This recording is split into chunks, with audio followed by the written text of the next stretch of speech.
संक्रांति को जो होता है उसको उत्तरायण कहते हैं, ये तो सबको पता है। तो ये जो दक्षिणायन है ये देवताओं की रात्रि और ये जो उत्तरायण है दिन हो गया। इस तरह से उत्तरायण दक्षिणायन। अब मनुष्यों का एक वर्ष हुआ, ऐसे 4,32,000 वर्ष ये कलयुग। 432 गुना 2 ये हो गया द्वापर युग। इससे पहले था जिसमें कृष्ण भगवान आए थे। 432 गुना 3 ये साइज है त्रेता युग की जिसमें राम जी आए, और 432 गुना 4 ये सत्य युग की साइज है। तो ये सारे मिलकर के एक चतुर्युगी हुआ। ऐसा जब 71 टाइम्स होता है तो इसको एक कल्प कहते हैं। ऐसा 14 बार हो गया, एक मनवंतर हो गया। और ये जो मनवंतर हैं, ये जब मनवंतर बीतते हैं तो ब्रह्मा जी का समय बीतता है। इस तरह से ब्रह्मा जी का इतना बड़ा आयुष्य, तो साहब कोई कैलकुलेटर सपोर्ट नहीं करेगा। एक जगह के बाद सब रुक जाएंगे। तो देखा होगा आपने, ये एक परमाणु को सूर्य नारायण का प्रकाश क्रॉस करे, क्या टाइम है।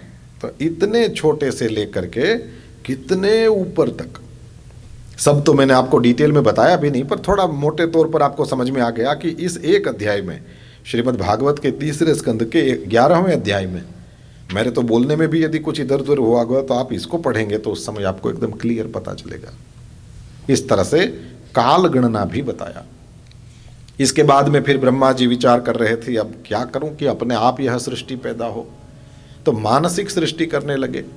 सनत कुमार हो गए, रुद्र हो गए, आदि आदि ब्रह्मा जी ने सर्जन करना प्रारंभ किया। अपने आप जब नहीं बढ़ रहा था तो उस समय भगवान का चिंतन करते ही शरीर के 2 भाग हुए, और बाएं से स्त्री और दाएं से पुरुष प्रकट हुआ। बाएं भाग से स्त्री और दाहिने भाग से पुरुष जैसे ही प्रकट हुआ तो मनु और शत्रुपा प्रकट हुए। ब्रह्मा जी ने दोनों को आज्ञा दिया है, आप दोनों एक दूसरे का पति पत्नी के रूप में स्वीकार करो, सर्जन करो। दोनों ने कहा महाराज सर्जन तो करें, लेकिन किस तरह से करें, पृथ्वी तो पानी में है। जैसे ही ब्रह्मा जी ने परमात्मा को पुकारा है, परमात्मा श्री हरि अवतार लेकर के पधारे। बोलिए वराह नारायण भगवान की जय। वराह भगवान सूकर का रूप लेकर के प्रकट हुए हैं, और भगवान ने पृथ्वी को पानी से बाहर निकाला। जब पृथ्वी को लेकर के आ रहे थे तो उस समय वहाँ पर वराह भगवान के सामने हिरण्याक्ष नाम का दैत्य आया है, और वराह भगवान ने उसका उद्धार किया है।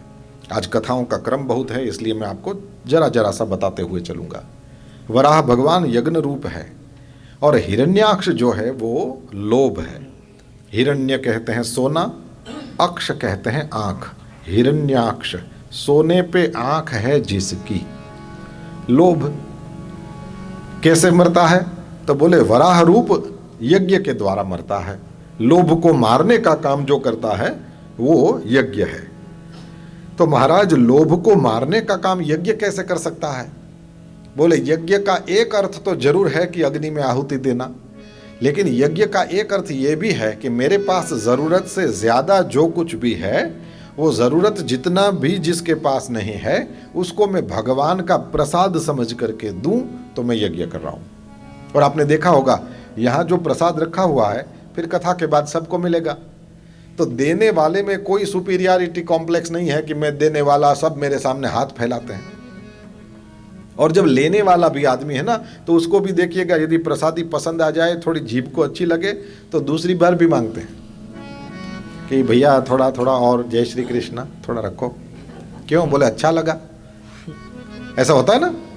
तो जो किसी के सामने हाथ नहीं फैलाते वो भी प्रसाद में हाथ फैलाते हैं, और ये जो देता है वह प्रसन्नता पूर्वक, उसमें कहीं अहंकार नहीं, और एक कण भी नीचे नहीं गिरने देते। यदि गिर भी जाए तो सिर पे उठा के फिर प्रसाद ले लेते हैं, राइट।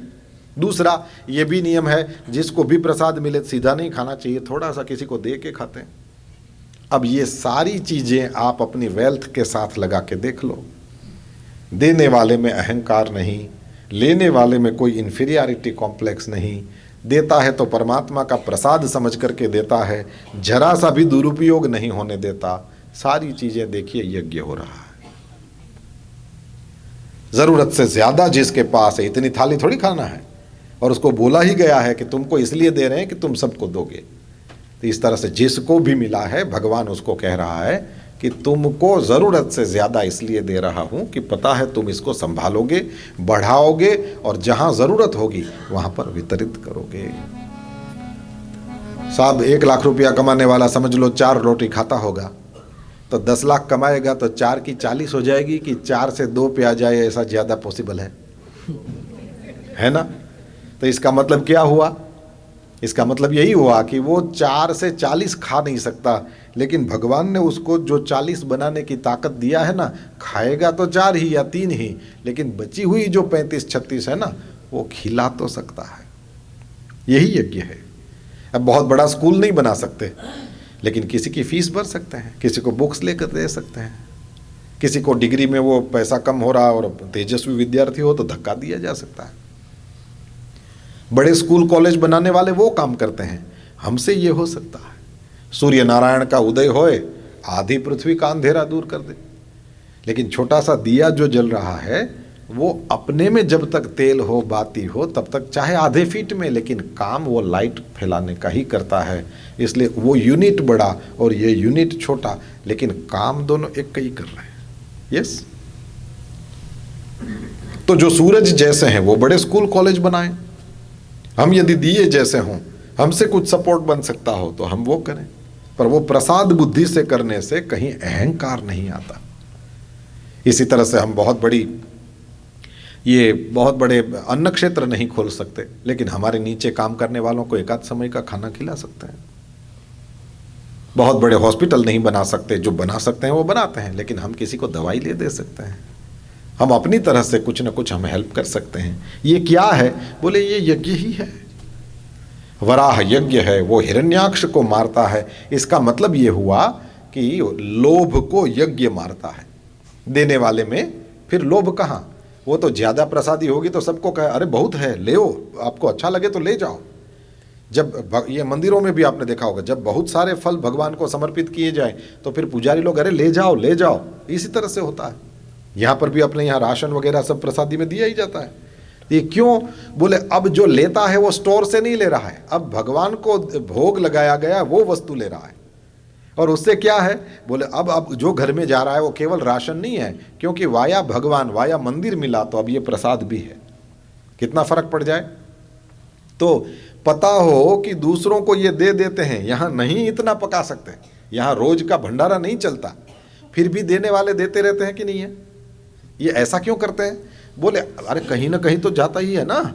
हमारा काम भगवान तक पहुंचाने का है, उसके बाद ये मंदिर वाले क्या व्यवस्था करें वो जाने। हमारा काम भगवान को समर्पित करना है। और अपने आप ही एक न एक दिन कभी न कभी तो यहाँ आप देखोगे कि कुछ न कुछ यहाँ भंडारा शुरू हो गया। मेरे कहने का मतलब ये है, लोभ को मारना है तो यज्ञ की जरूरत रहती है।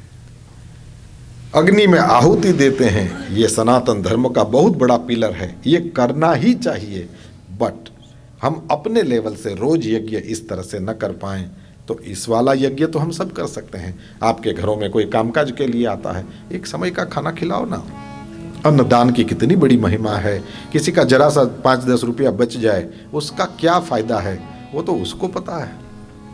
आज सोशल मीडिया पे मैंने एक पिक्चर देखा, तो उसमें लिखा था कि ये जो जवान लड़का है वो ट्रेन से उतरा है, और वो ट्रेन के वो जो स्टेप्स होते हैं ना, उसके ऊपर सिर लगा करके उसको थैंक यू बोल रहा है।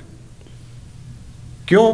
तो बोले ये 2-3 साल बाद घर वापस आया है, तो जिस ट्रेन ने पहुंचाया उस ट्रेन का थैंक यू कर रहा है, उसके वहां उसने अपना सिर रखा। और फिर नीचे एक बहुत अच्छा सेंटेंस लिखा था कि पानी की वैल्यू प्यासा ही जानता है। उस ट्रेन से कितने उतरे होंगे उस समय वहां पर, लेकिन ट्रेन को सिर लगा रहा है। क्यों? बोले 2-3 साल बाद वो अपने घर आया है। इस तरह से कभी भी ये ना समझें कि हमारे मन में पैसों की जो वैल्यू है उतनी ही सबके मन में होगी। किसी को $1 की भी बहुत ज़्यादा वैल्यू है। मैं सालों से इन कंट्रीज़ में घूमता हूँ, मैंने कई बार देखा है, मेरे 4 बच्चे हैं, मुझे इनको खिलाना है, मुझे कुछ दो।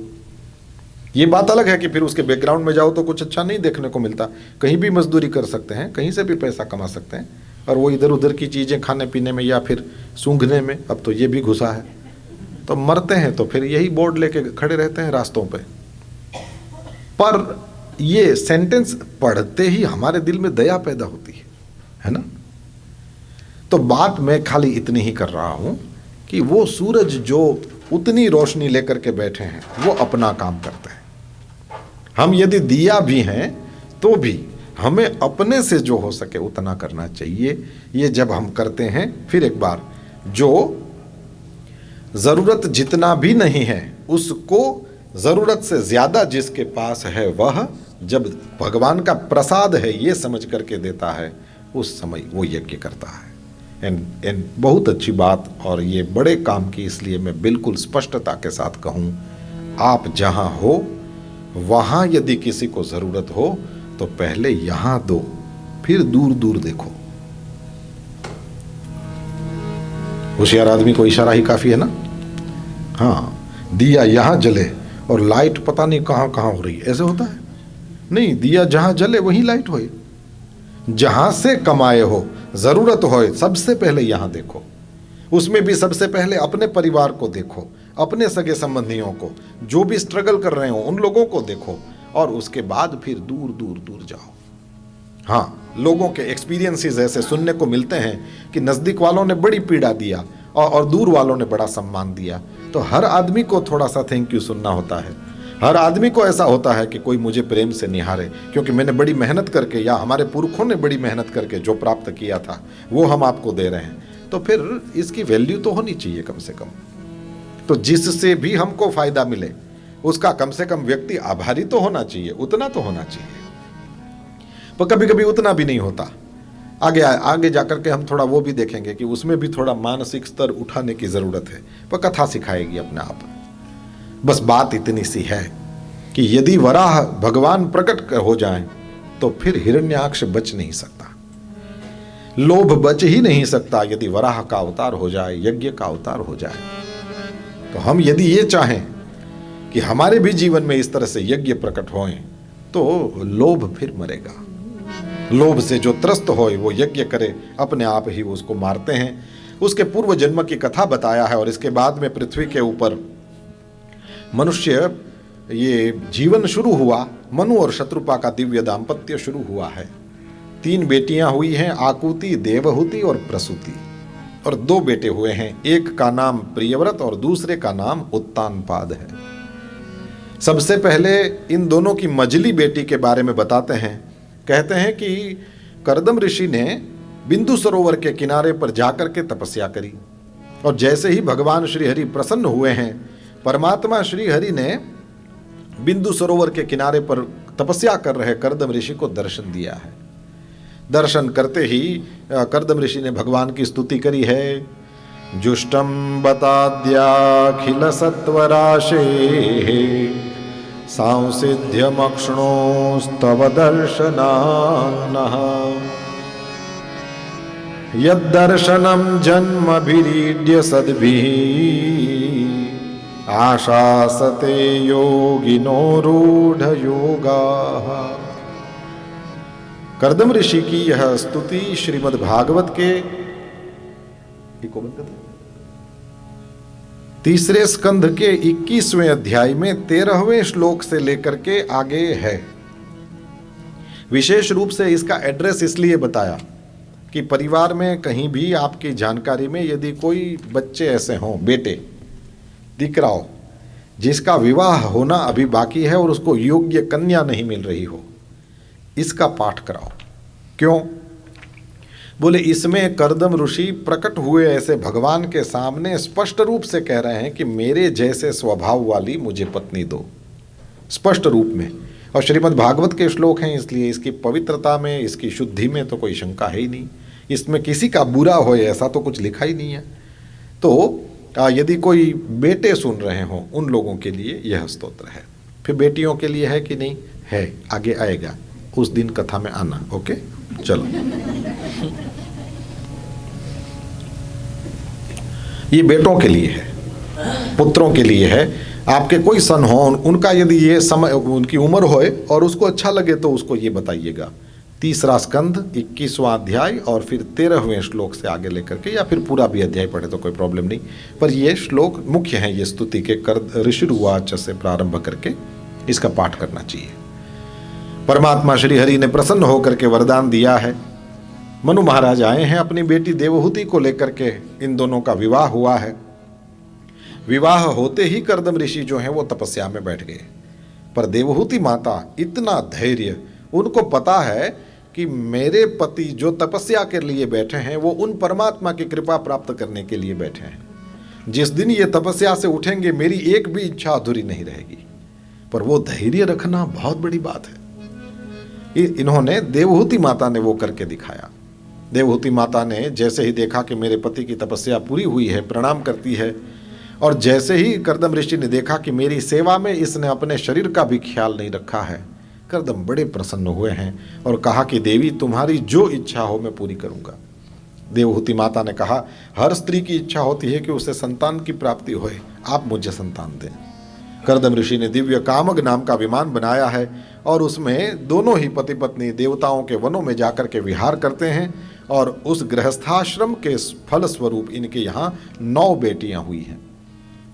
मेरे गुरुदेव भगवान कहते हैं ये 9 बेटियां ही नवधा भक्ति है, और जहाँ भक्ति आती है वहाँ भगवान जरूर आते हैं। उन 9 पुत्रियों के बाद पुत्र के रूप में परमात्मा प्रकट हुए हैं। बोलिए कपिल नारायण भगवान की। 9 बेटियों का विवाह किया है, कर्दम ऋषि ने संन्यास लिया है, और फिर उस आश्रम में माँ और बेटा दोनों अकेले। माँ जानती है कि मेरे पुत्र बनकर के आए हैं, लेकिन वास्तव में तो ये परमात्मा ही हैं, इसलिए कपिल मुनि की शरण में जाती है और कपिल मुनि के द्वारा उनको सांख्य शास्त्र का दिव्य उपदेश दिया गया। इसके बाद विसर्ग लीला है, और उस विसर्ग लीला में जब माता का सिद्धपुर में यह उनको सिद्धि प्राप्त होती है, उनका मोक्ष हो जाता है, उसके बाद में श्री मैत्रेयी मुनि कथा सुनाते हुए कहते हैं कि उन 9 पुत्रियों का वंश जो चला उसमें अत्रि और अनसुया से तीनों देवता ये उनके पुत्र बन करके आए, और नर नारायण भगवान भी आए। इस तरह से आगे बताते हुए फिर उन्होंने कहा कि मनु महाराज की जो बड़ी वाली बेटी है आकुति, उनका विवाह जो है रुचि ऋषि के साथ हुआ था, और उनके यहाँ यज्ञ नारायण भगवान प्रकट हुए थे। और ये देवहूति की बात तो बताया, और अंत में प्रसूति और उनकी पत्नी का नाम सती था, और सती माता का भगवान महादेव के साथ विवाह हुआ था, और ये पिता की इच्छा के विरुद्ध हुआ था। अब एक दिन हुआ ऐसा कि प्रजापतियों की सभा मिली, उसमें दक्ष सबसे अंत में आया, और सब लोगों ने खड़े होकर के उसको आदर दिया, और ये शिव जी ब्रह्मा जी 2 खड़े नहीं हुए। तो शिव जी के साथ बेटी का जो पाणी ग्रहण हुआ है वो मर्जी के विरुद्ध हुआ है। तो पहले से ही हृदय में थोड़ी सी टीस थी, वो थोड़ा मन में खराब लगा था। आज वो खड़े नहीं हुए, इसलिए पिछले वाली सारी जो मन में बातें थी वो आज वो एकदम वो भड़ास निकालने लगा। शंकर भगवान को अंत में तो शाप दे दिया उसने कि इसको यज्ञ में भाग नहीं मिलेगा। अब भगवान भोलेनाथ कहते हैं कि मेरे को क्या फर्क पड़ता है, हम भगवान की पूजा करते हैं तो उससे फर्क हमको पड़ता है कि भगवान को पड़ता है ना। ये मंदिर कभी नहीं था तो भगवान कहाँ था, है ना। भगवान कोई बाहर खड़े हैं नहीं। इसका मतलब क्या हुआ, बोले भगवान के नाम पर हम लोगों ने अपने जाने के लिए जो व्यवस्था करी है इसको कहते हैं मंदिर। हमारे लिए व्यवस्था है, भगवान के लिए नहीं है। भगवान थोड़ी बाहर बैठा है। आप लोग इधर एक दिन भोग नहीं लगाओ तो द्वारका में खा ले, और जगन्नाथ जी जाकर खा ले, उनको क्या फर्क पड़ता है, राइट। मनुष्यों ने अपने लिए जो व्यवस्था करी उसको मंदिर कहते हैं। तो भगवान भोलेनाथ ने कहा कि देखो, वैसे देखें तो केवल बर्फी का टुकड़ा पड़ा हो तो वो तो मिठाई हो सकती है, लेकिन प्रसाद नहीं हो सकता। प्रसाद कब है,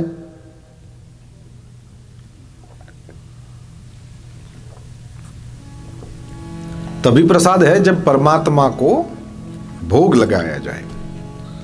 भगवान भोलेनाथ ने कहा मेरे को कोई फर्क पड़ता नहीं है, यज्ञ में भाग रखो नहीं रखो, पूजा करो ना करो, अपने तो अपनी मस्ती में वैसे ही ऑन द टॉप बैठे हैं कैलाश। अब भगवान भोलेनाथ ने कुछ नहीं किया, लेकिन नंदी महाराज ने जैसे ही ये देखा कि शाप दिया दक्ष ने, तो नंदी ने फिर दक्ष को शाप दे दिया कि मनुष्य का मुख मिला है, भगवान की स्तुति करना चाहिए, उसके बदले क्या कर रहा है, निंदा कर रहा है। तो बोले मनुष्य के मुख के लायक नहीं है तू, और नंदी ने श्राप दे दिया कि तुम्हें बकरे का मुख लगेगा। इसके बाद तो ये भृगु ऋषि ने श्राप दे दिया, आदि आदि सब एक दूसरे को श्राप देने लगे। कथा ये कहती है भगवान भोलेनाथ वहां से खड़े होकर के चले गए।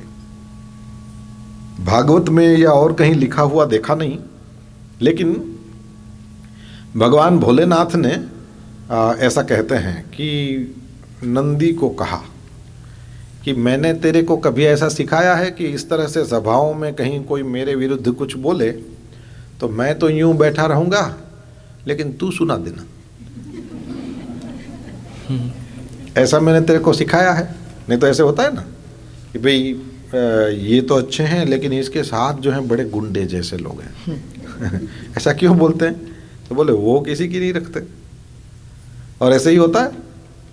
तो बोले मैंने तेरे को कहा है कि इस तरह से तू करना। तो बोले आपने कुछ कहा तो नहीं है, लेकिन स्वामी की निंदा भी तो नहीं सुनी जाती, और ये नियम है कि या तो कानों पे हाथ रख के वहां से चले जाओ, नहीं तो फिर उसको सजा करो। मैंने कर दी।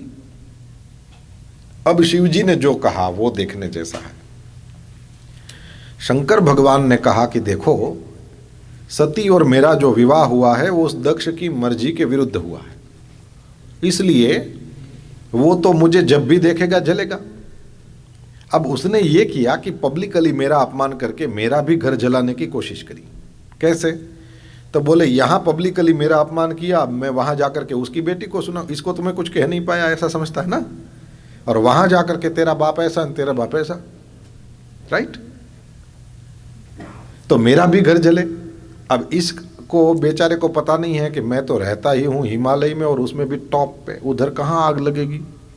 कैलाश पे आग लग सकती है? इम्पॉसिबल। तो शंकर भगवान ने नंदी को कहा कि देख, वहां जाके तेरी मां को कुछ मत बताना। भवानी जो शांत बैठी है उसको इन चीजों के बारे में पता नहीं है, हमको क्यों अपना घर जलाना? ये है बड़ी होशियारी वाला काम। यहां शायद इन चीजों की जरूरत न पड़ती हो, पर यह ध्यान में होना चाहिए। एक सेकंड के लिए विचार करो, यदि राम भगवान ने यह कहा होता कि कहीं भी झगड़ा होता है तो कोर्ट में बात जाती है। दशरथ जी को, है ना, यही न्यायाधीश हैं, और यहाँ वशिष्ठ जी बैठे हैं, यहाँ सुमंत जी और इतने बड़े बड़े मंत्री लोग बैठे हैं। यदि माँ को लगता है कि राज्याभिषेक होगा भरत का, और पिताजी को लगता था कि मेरा होएगा, तो मैं इसमें केस फाइल करता हूं, निर्णय करो। साहब राम जी उसमें गए ही नहीं। देखा? नहीं तो राजाओं के यहां तो न्याय की बात सबसे पहले होनी चाहिए, और श्री रघुनाथ जी तो सबसे पहले सबका न्याय करने वाले हैं। राम झरूखे बैठ के सबका मुजरा लेत, और जाकी जैसी चाकरी वैसा उसको देत। ये तो सबसे बड़े न्याय करता है, न्याय प्रिय है। लेकिन जब बात ऐसी आई, घर की बात आई, तो वे इसमें नहीं घुसे। दूसरी बात, कैकेयी के साथ तो बात करनी पड़ी, क्योंकि सवेरे सवेरे जब राम जी ने पहली बार देखा दशरथ जी को, तो उस समय दशरथ जी कैकेयी के महल में थे। तो वहां जाकर के राम जी को बात करनी पड़ी कि मेरे बाप को इस तरह से मैंने कभी देखा नहीं है, इनकी ऐसी दशा क्यों है। कैकेयी ने सारी बात बताया कि जो हुआ था रात भर में, ये सब यही हुआ था, और तुम्हारा नाम ले लेकर के इस तरह से राम राम करके पड़े हैं। अब छोटे मोटे भी जो फाउंडेशंस और ये संस्थाएं भी होती है ना, तो उसमें भी जिनको आप ऊपर रखो ना, तो उनको कहाँ क्या चल रहा है सारी स्मेल आती होती है। समझ रहे हैं कि नहीं समझ रहे? जो भी ऊपर के पोस्ट पे बैठा है, उसको नीचे वाले क्या नाटक खेलते रहते हैं वो बिना सीसीटीवी के भी सब जानता होता है। समझ में आ गया ना? जैसे हम अपने घर में क्या चल रहा है सब जानते होते कि नहीं जानते होते? तो राम जी जो अयोध्या में रहते हैं, उनको मेरी माँ के यहाँ कल रात में क्या हुआ था ये बताने वाला क्या कोई जासूस नहीं था उधर? इम्पॉसिबल कि ये लोग दोनों मिलकर के इतना बड़ा नाटक करें और राम जी को दशरथ जी को पता न चले। दशरथ जी की कुछ मजबूरी हो सकती है कि वचन दे दिया था, कुछ नहीं कर सकते। राम जी की क्या मजबूरी है इसमें?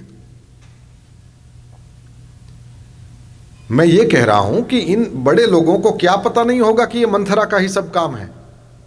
लेकिन कोई भी रामायण खोल के देख लो, राम जी मंथरा के सामने बात तक नहीं कर रहे हैं। नहीं तो मंथरा, फिर एक बार बात करूं, मंथरा राम जी की मौसी है, कैकेयी की बहन है।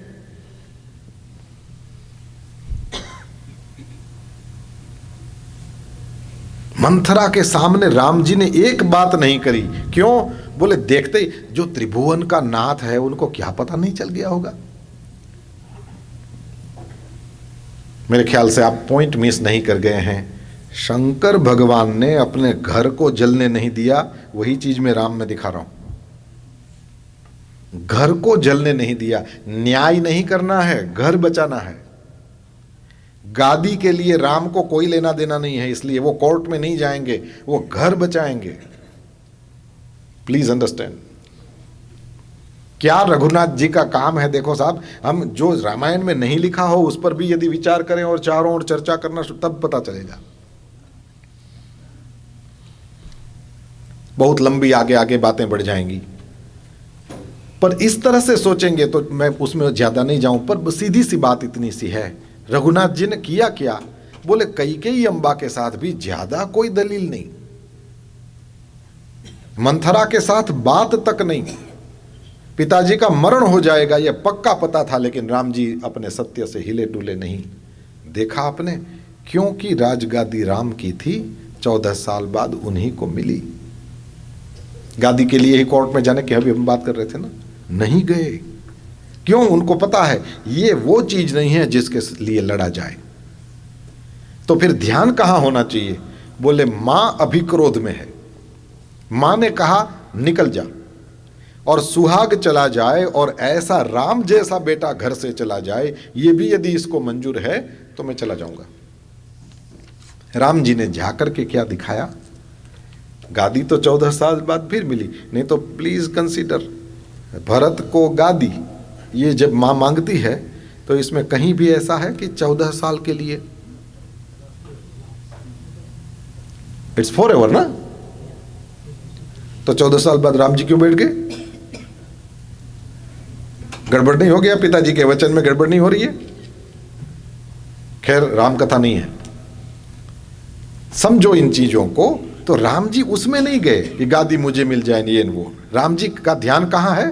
मां अभी क्रोध में है, उसने कहा निकल जा, राम जी निकल गए। क्या हुआ? भरत आया, भरत ने गादी पे हाथ भी नहीं रखा। भरत ने सबको मना करके कहा कि तुम सब लोग मुझे समझा रहे हो, मैं तुम सब लोगों को वहां ले जाऊं जो मुझे समझ रहा है। समझाने वालों को समझने वाले के पास ले गए। उसमें देखिएगा, रामचरितमानस में भी है, उसमें कैकेयी भी गई है साथ में। कुछ समझ में आ रहा है कि ऊपर से जा रहा है? ऐसे ही मुंडी हिलाओगे तो समझ, मैं पकड़ लूंगा कि इसको कुछ समझ में नहीं आया। कैकेयी क्यों गई? इसका मतलब वो ऐसी थी ही नहीं। तो फिर वचन ऐसे कैसे मांग लिए? इस तरह से कड़क होकर के क्यों बोल रही थी? बोले किसी ने चाबी भरी थी, वो ऐसी थी ही नहीं। यदि वो ऐसी होती तो अयोध्या के सारे डिसीजंस कैकेयी के महल से आते। क्लियर है ना? समझ रहे हैं ना? कैकेयी के गुप्तचर पूरी अयोध्या में घूम रहे होते, जबकि एक मंथरा से पता चला है कि ये सब तो उधर ये सब चल रहा है। कितने दिनों से पता होना चाहिए था उसको? राज्यसभा में उसने अपने गुप्तचर नहीं रखे थे, अपने उन जासूसों को वहां पर फैला के नहीं रखा था। कैकेयी ऐसी थी ही नहीं। पर थोड़ी देर के लिए, जैसे हम सब लोगों की मति कभी कभी काम में, कभी क्रोध में, कभी लोभ में, कभी ईर्ष्या में, कभी अहंकार में, वो हमारा स्वरूप नहीं है, लेकिन थोड़ी देर के लिए कभी कभी हम वैसे हो जाते हैं। ये थोड़ी देर के लिए गड़बड़ा गई थी, पर वो थोड़ी देर ने अयोध्या के ऊपर काली रात बुला ली। तो वही कैकेयी भरत जब मनाने गया राम जी को तो उसमें साथ में है। क्यों है? राम के जाते ही और दशरथ जी के जाते ही और भरत के आते ही कैकेयी को सब समझ में आ गया। पर कभी अनुभव किया होगा तो आप लोग जानेंगे, कभी कभी ऐसा होता है व्यक्ति सॉरी बोल नहीं पाता, लेकिन वो चुपके से आपके सपोर्ट में खड़ा हो जाता है।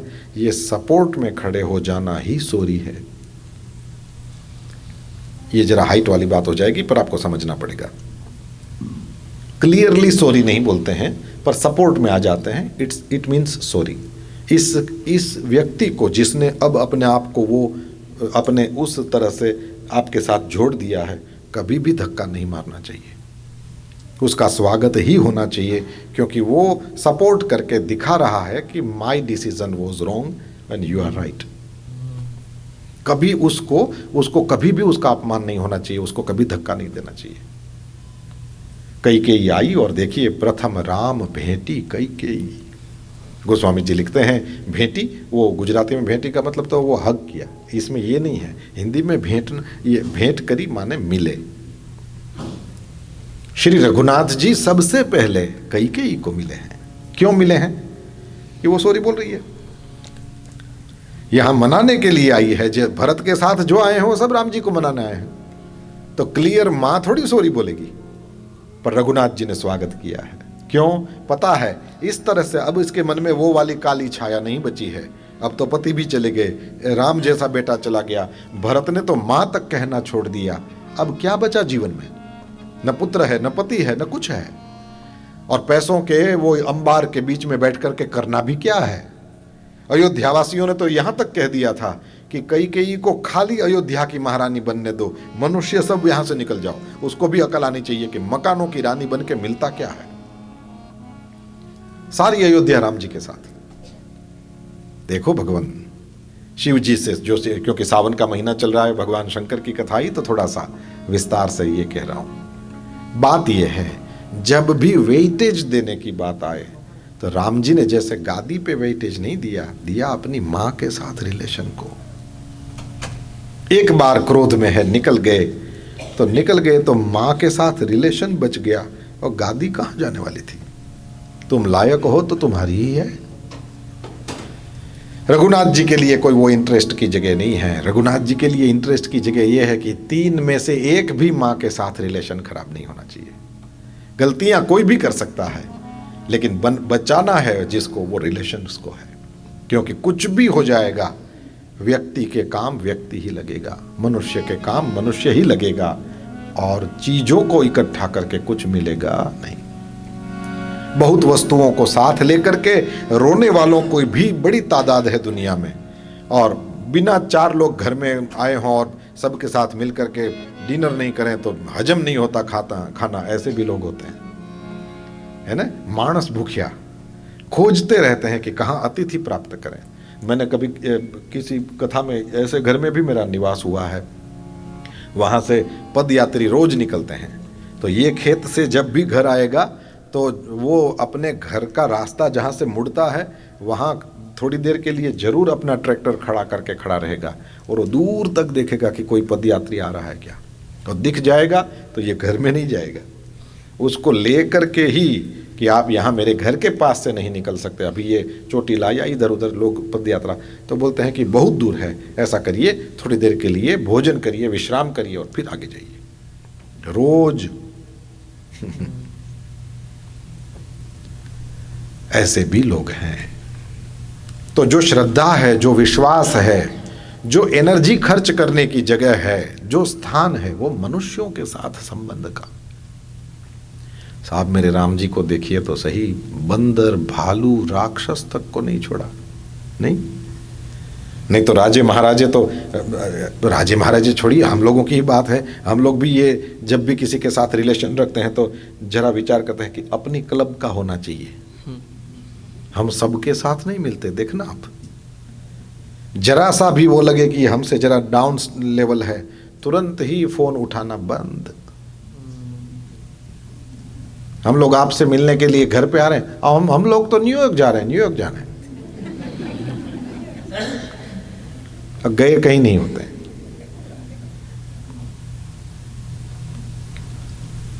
श्री रघुनाथ जी को देखिए प्रभु, कहाँ इतने बड़े राजा के राजकुमार और जो है ना टू बी किंग, और कहाँ ये शबरी की, अब अयोध्या में शबरी मैया आए तो राम जी के दर्शन नहीं मिले और उसकी झोपड़ी में बैठ करके शांति से फल खा रहे हैं। ये मत समझना कि उसकी परिस्थिति उस समय ऐसी थी इसलिए कर रहे थे, राम जी का दिल ऐसा है इसलिए कर रहे थे। ये किसी का त्याग नहीं कर सकते। अरे मेरे प्रभु, ऐसी ऐसी राम कथाएं सुनने को मिलती हैं कि क्या कहें। राम जी का नाम लें तो राम जी खींच लेते हैं। देखो कहते हैं अयोध्या में जब किसी के घर शादी ब्याह होए तो वो दशरथ जी को निमंत्रण नहीं देते थे। क्यों नहीं देते थे? बोले दशरथ जी हैं बहुत बड़े, वो आए तो 10 अपने साथ पता नहीं कितना गाजा बाजा और 100-200 लोग नहीं होए तो राजा जी अपने महल से निकलते नहीं। और राम जी को निमंत्रण जरूर देते थे कि मेरे यहाँ बेटी का विवाह है, आप जरूर आना। तो राम जी यूँ कहते थे कि मेरे गांव की किसी भी बेटी का विवाह है तो मेरी बहन का है, तो क्या करना चाहिए? तो बोले एक ही बार विवाह में आऊँगा ऐसा नहीं, 2-3 बार आऊँगा। तो 2-3 दिन पहले भी जाएं राम जी, और वहाँ पंडाल वाले ये वो उन सब के साथ काम करें। क्यों? बोले हमारे गांव की बेटी का विवाह है, मेरी बहन है, मुझे जाना चाहिए। ऐसे ऐसी कथाएं सुनने को मिलती है साहब। जब बारात बैठी हो तो रघुनाथ जी हाथ में कोई ना कोई वस्तु लेकर के परोसने के लिए निकलते हैं, मेरी बेटी मेरी बहन का विवाह है। कथा ऐसी कहीं लिखी हो नहीं लिखी हो, संतों से सुनी हो इसलिए व्यासपीठ से हम गाते हैं, पर असल बात यह है कि राम जी को देखो तो मानना तो पड़े कि ये ऐसे ही होंगे।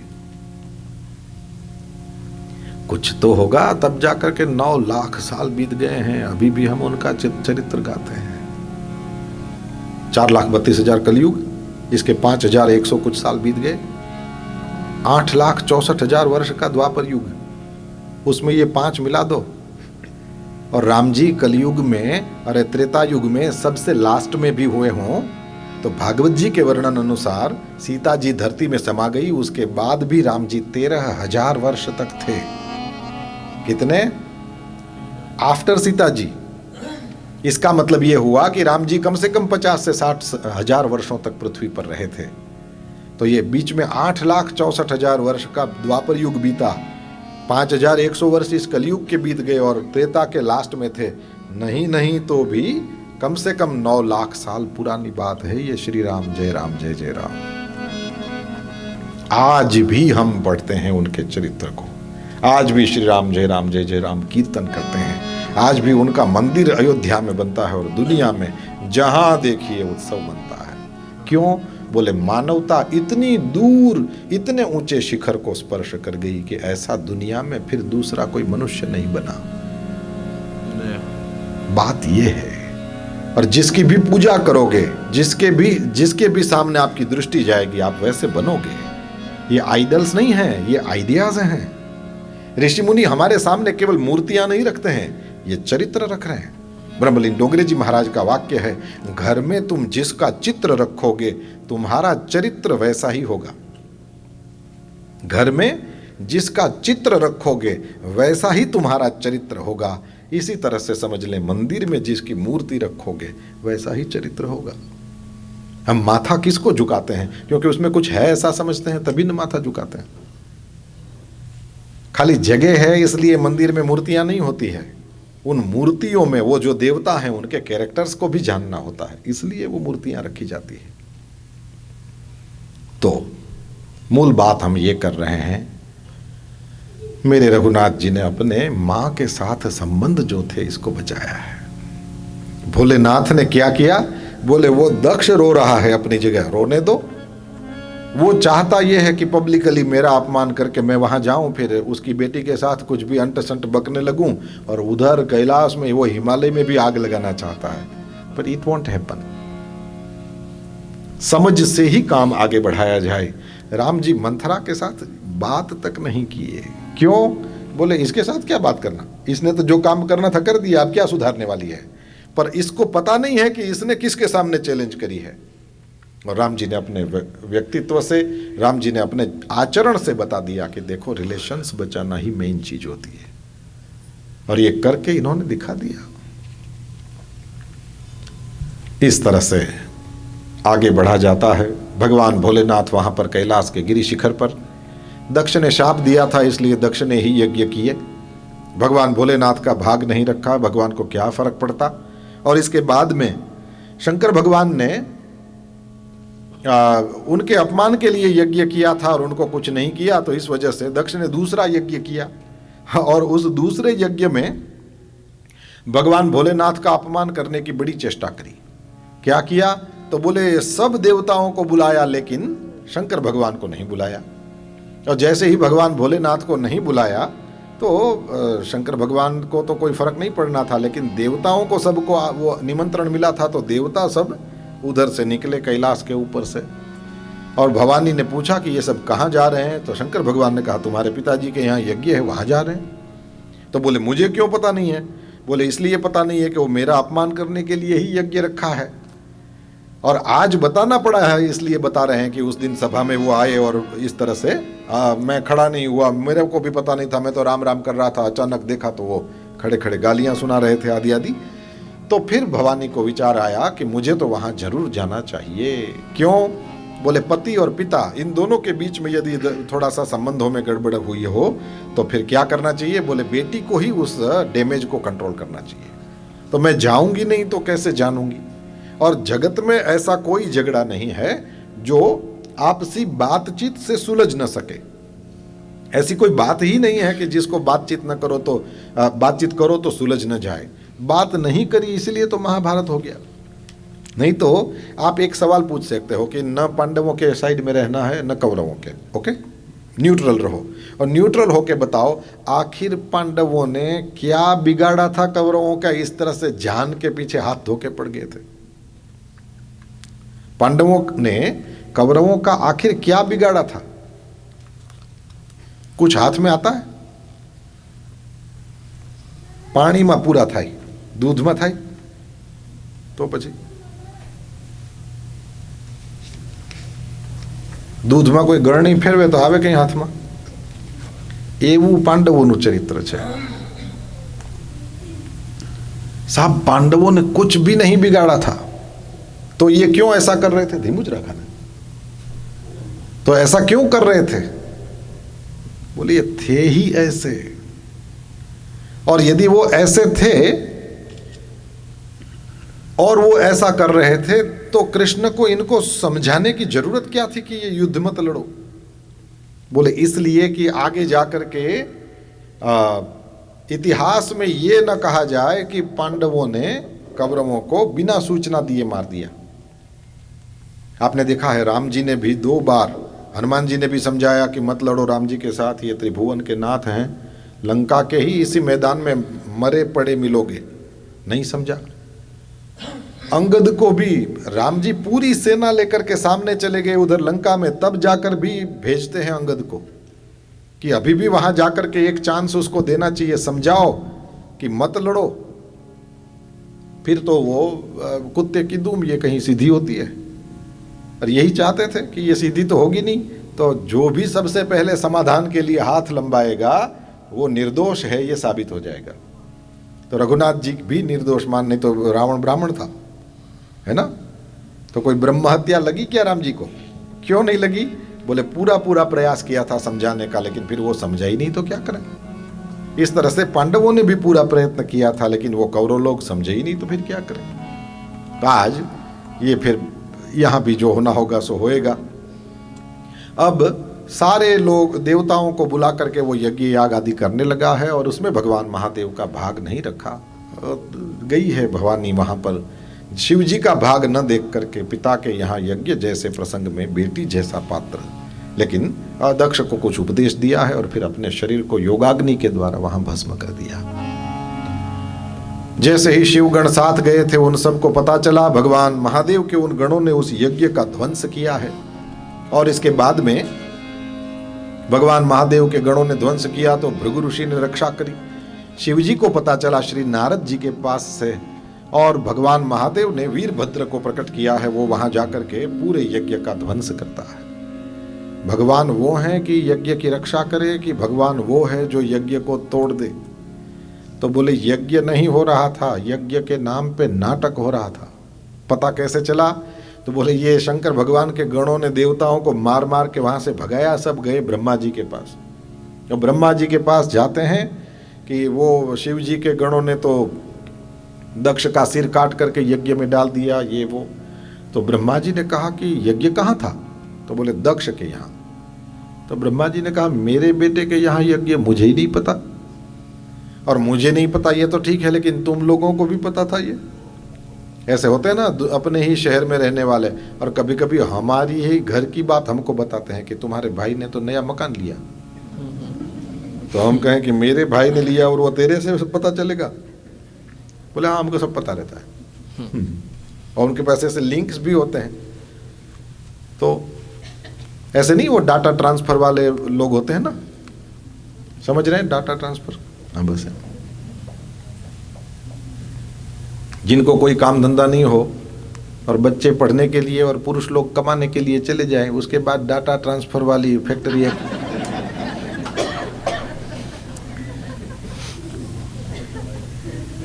होती है कि नहीं होती है?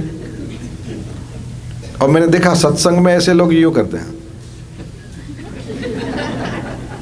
और जब डाटा ट्रांसफर हुए तो 5G कनेक्शन और कम से कम 80 Mbps।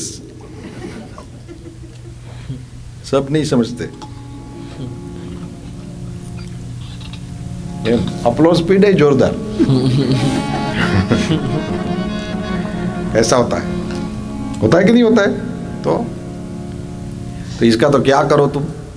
तो ब्रह्मा जी ने कहा मेरे बेटे के यहाँ यज्ञ था, अब मुझे ही नहीं पता, और इन लोगों को पता था। इतना ही नहीं, इनको तो निमंत्रण भी था और ये गए भी थे। बोलो।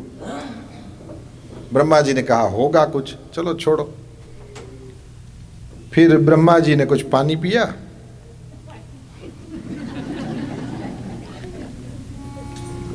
फिर गिलास को रख के बोले कि उधर विष्णु भगवान थे। तो बोले ना, विष्णु भगवान भी नहीं थे।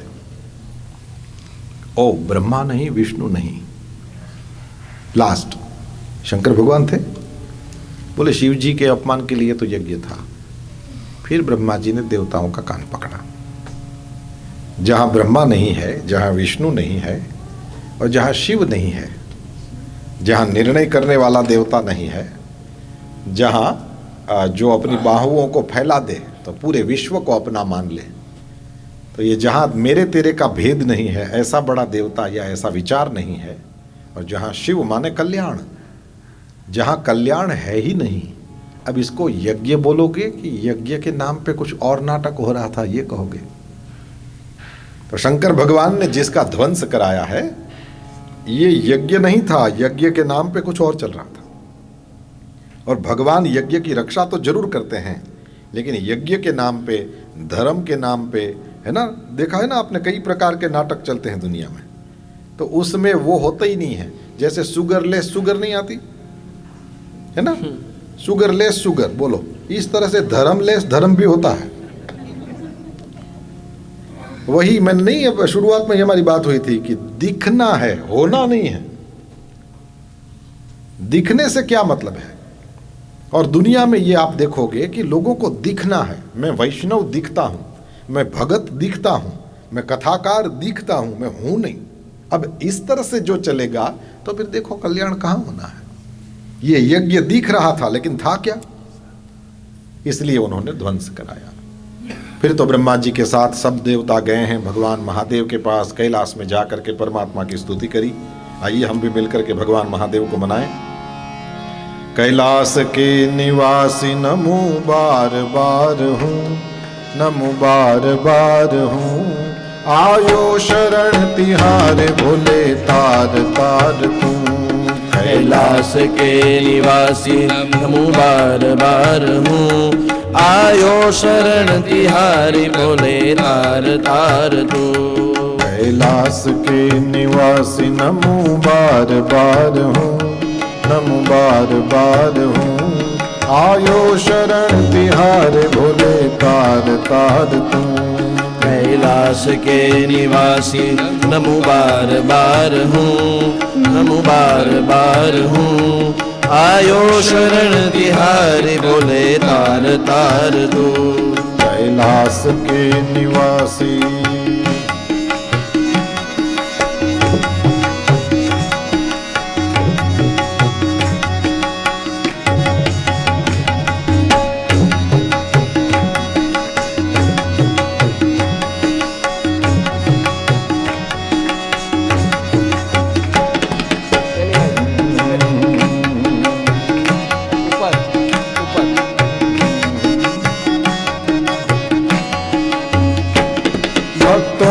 कभी शिव तूने निराश ना किया, भक्तों को कभी शिव तूने निराश ना किया।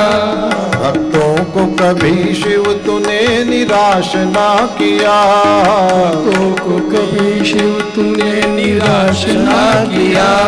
मांगा जिन्हें जो चाहा वरदान दे दिया, मांगा जिन्हें जो चाहा वरदान दे दिया। मांगा जिन्हें जो चाहा वरदान दे दिया, मांगा जिन्हें जो चाहा वरदान दे दिया। बड़ा है तेरा दाय जा बड़ा दातार तू, बड़ा दातार तू। आयो शरण तिहारे भोले तार तार तू। कैलाश के निवासी नमो बार बार हूँ, नमो बार बार हूँ। आयो शरण तिहारी प्रभु तार तार तू। आयो शरण तिहारे भोले तार तार तू। आयो शरण तिहारे प्रभु तार तार तू। कैलाश के निवासी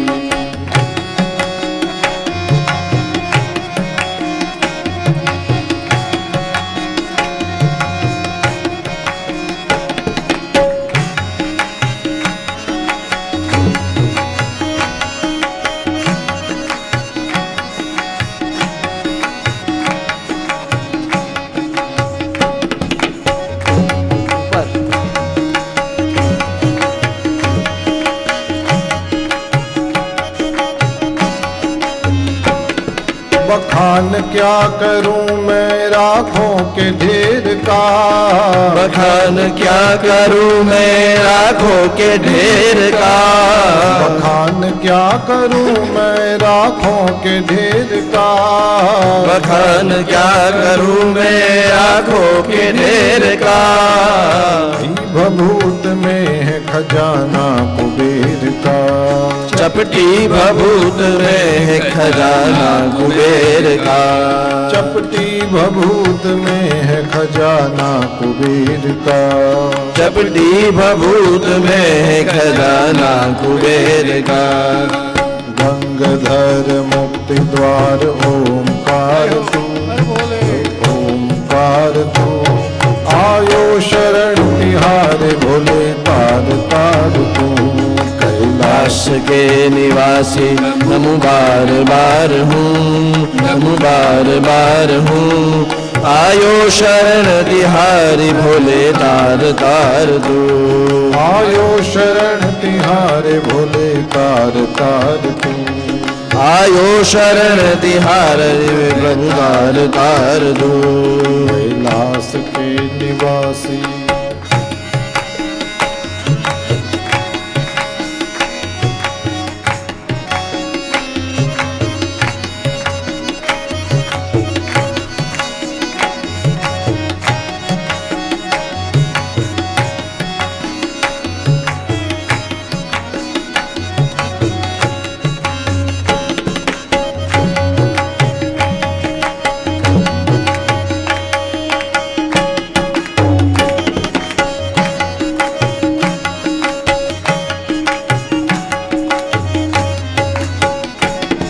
क्या क्या नहीं दिया हम क्या प्रमाण दे। क्या क्या नहीं दिया हम क्या प्रमाण दे। क्या क्या नहीं दिया हम क्या प्रमाण दे। क्या क्या नहीं दिया हम क्या प्रमाण दे। बस गए हैं त्रिलोक शंभु तेरे दान से। बस गए हैं त्रिलोक प्रभु तेरे नाम से। बस गए हैं त्रिलोक शंभु तेरे दान से। बस गए हैं त्रिलोक शंभु तेरे दान से। जहर पिया जीवन दिया कितना उदार तू, कितना उदार तू।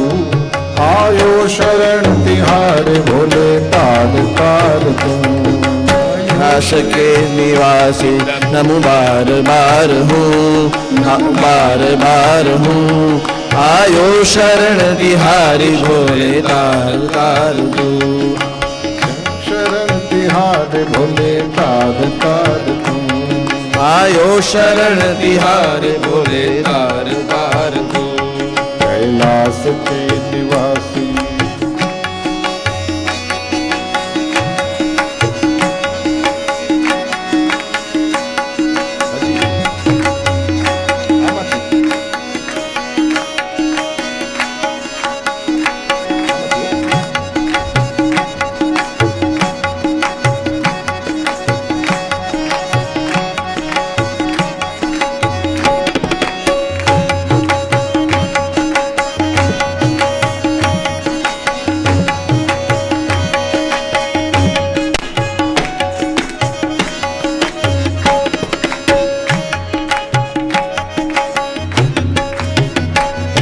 तेरी कृपा बिना नहीं ले एक भी अणु। तेरी कृपा बिना नहीं ले एक भी अणु। तेरी कृपा बिना नहीं ले एक भी अणु। तेरी कृपा बिना नहीं ले एक भी अणु। लेते हैं श्वास तेरी दया से तनु तनु। लेते हैं श्वास तेरी दया से अणु अणु। लेते हैं श्वास तेरी दया से तनु तनु। लेते हैं श्वास तेरी दया से तनु तनु। कहे दाद एक बार मुझको निहार तू, मुझको निहार तू। आयो शरण तिहार भोले तार तार तू।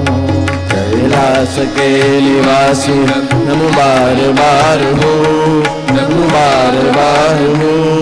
आयो शरण तिहारे भोले तार तार तू।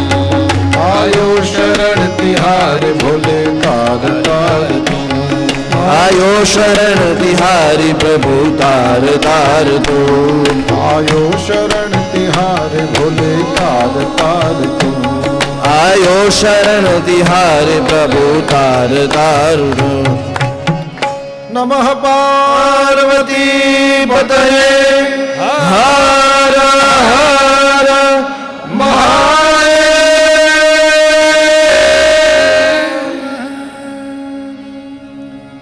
भगवान महादेव के पास गए, सब लोगों ने क्षमा याचना करी।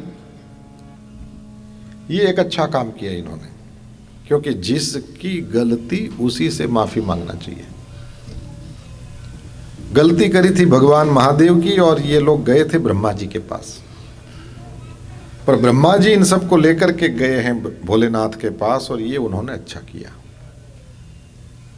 शंकर भगवान की गलती करी हो, अपराध उनका बन पड़ा हो, क्षमा उन्हीं से मांगनी चाहिए।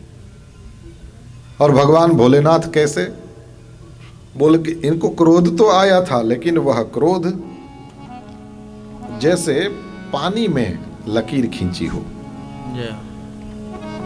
पानी की लकीर ये रहती नहीं है। कुछ लोगों का क्रोध जैसे पानी में लकीर, कुछ का जैसे रेत में, और कुछ का जैसे पत्थर में। किसका क्रोध कैसा है? क्षणकोपा महान तो वही पापिष्ठाः कल्पकोपिनः। महान कौन है? जिनका क्रोध बहुत कम समय के लिए रहता है। वस्तु, व्यक्ति, परिस्थिति, अलग अलग कारण होते हैं घटना के घटने में, और उस समय किस पर क्रोध किया गया है इसका बहुत महत्व है। राम भगवान वनवासी थे, उन्होंने रावण को मारा है। रावण की लंका में किसी को कोई तकलीफ नहीं दी है। जो बच गए थे उसमें किसी को कोई तकलीफ नहीं दी है। नहीं तो जहां भी युद्ध होते हैं वहां जो हार गए उनके फिर जो बच गए हैं उन लोगों के साथ क्या होता है हिस्ट्री में देखो। महान कौन है? बोले जहां जितना आवश्यक है उतना ही, मतलब यू कैन से कि वो लोग क्रोध को यूज करते हैं, वे काम को यूज करते हैं, काम क्रोध इनका यूज नहीं कर सकते। हमारी बात नहीं है। पर जो महान होते हैं वो लोगों के पास स्विच होते हैं, ये वास्तव में जब चाहते हैं उस समय वो क्रोध को बुला सकते हैं, पर क्योंकि उनका बुलाया हुआ आया है इसलिए वे कहें तो निकल भी जाता है। मुझे नहीं पता कि आप लोगों ने ऐसे लोगों को देखा है कि नहीं देखा है, पर ऐसा होता जरूर है। अपने हाथ में उनके स्विच रहते हैं, वे चाहें तब। भगवान भोलेनाथ तो करुणा अवतारम कहे जाते हैं, कर्पूर गौरम करुणा अवतारम। भगवान भोलेनाथ करुणा के अवतार हैं और उनको विसर्जन का देवता बनाया है। करुणा अवतारम को तीसरी आंख दिया है। इसका अर्थ यह है कि तीसरी आंख तभी प्राप्त होएगी जब तुम स्वयं करुणा के ही अवतार होगे। यानी जिस किसी को देख के तीसरी आंख खोल दोगे ऐसे नहीं चलता। जिस किसी को देख करके क्रोध कर दोगे, विसर्जन करना शुरू कर दोगे, ये नहीं काम बनता इससे। भगवान भोलेनाथ ये वो जब वो करना था कर दिया। अब तो ये सब देवता स्तुति कर रहे हैं तो ब्रह्मा जी को देख के खड़े हो गए, क्या हुआ, ये क्यों पधारना हुआ? बोले इन सब लोगों ने आपका अपराध किया।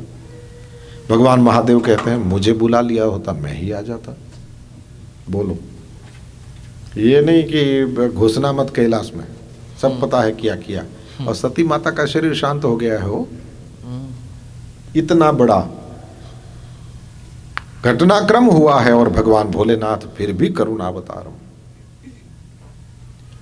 शंकर भगवान तो वहां जाते हैं, दक्ष के यज्ञ को परिपूर्ण कराते हैं और उस यज्ञ में जब अंतिम आहुति डाली गई तो साक्षात विष्णु भगवान प्रकट हुए, जिन्होंने दक्ष को उपदेश दिया है कि मुझ में, ब्रह्मा में और विष्णु में कभी भी किसी को भी किसी भी प्रकार का भेद नहीं करना।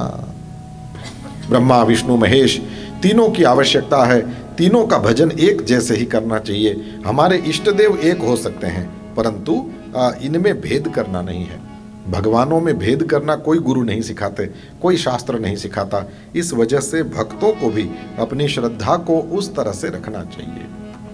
हमारे वाले ये सर्वश्रेष्ठ हैं ऐसा मानने में कोई प्रॉब्लम नहीं है, लेकिन दूसरे इससे नीचे आते हैं, दूसरे हल्के हैं, हमारे वाले बड़े उत्तम हैं, ये वाला मानना ये गड़बड़ वाला। भगवान में झगड़ा नहीं होता, भक्तों में क्यों होता है? होना भी नहीं चाहिए। मन में ऐसी भावना भी नहीं रखना चाहिए कि फलां देवता तो बहुत ऊपर है और इसके फिर ये सब तो नीचे आते हैं। नहीं, आप लोगों ने सुना होगा राम भगवान को 14 कलान, कृष्ण भगवान 16 कला, ऐसा कुछ बोलते हैं। मतलब राम भगवान मर्यादा पुरुषोत्तम, कृष्ण भगवान परिपूर्ण पुरुषोत्तम। इसलिए राम और कृष्ण की भी वो डिग्री देखने जाते हैं। कृष्ण भगवान में 16 है, इसमें राम जी में कम है। बोलो, धंधा रावण जीवन तपास करे राम नहीं।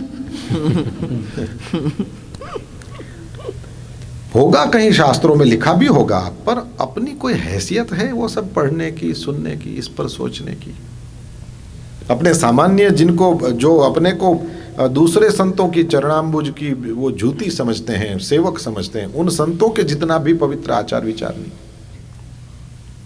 इसलिए मेरे को कभी कभी बड़ा वो खराब, कभी भी ये तो पर्सनल व्यू है, लेकिन फिर भी मेरे को तो ऐसे ही लगता है कि कभी कभी आपने देखा होगा व्यवहारिक प्रामाणिकता 1% भी नहीं और बात ब्रह्म से नीचे नहीं। समझ में आया? सीधा टॉप से ही जब शुरू करेंगे तो बात एकदम ऊपर से टॉप लेवल की बात। और व्यावहारिक प्रामाणिकता जिसको कहते हैं, अपने आसपास वालों के साथ सही से रहने की बात जिसको कहते हैं, 1% नहीं। उससे तो अच्छा था इतना ज्ञान प्राप्त नहीं करता। इससे तो अच्छे हैं वो मजदूर जो बेचारे मजदूरी करके अपना पेट भर के वो वही लहसुन की चटनी और रोटी खा के सो जाते हैं। साहब उनके खाते में पाप तो नहीं होते हैं।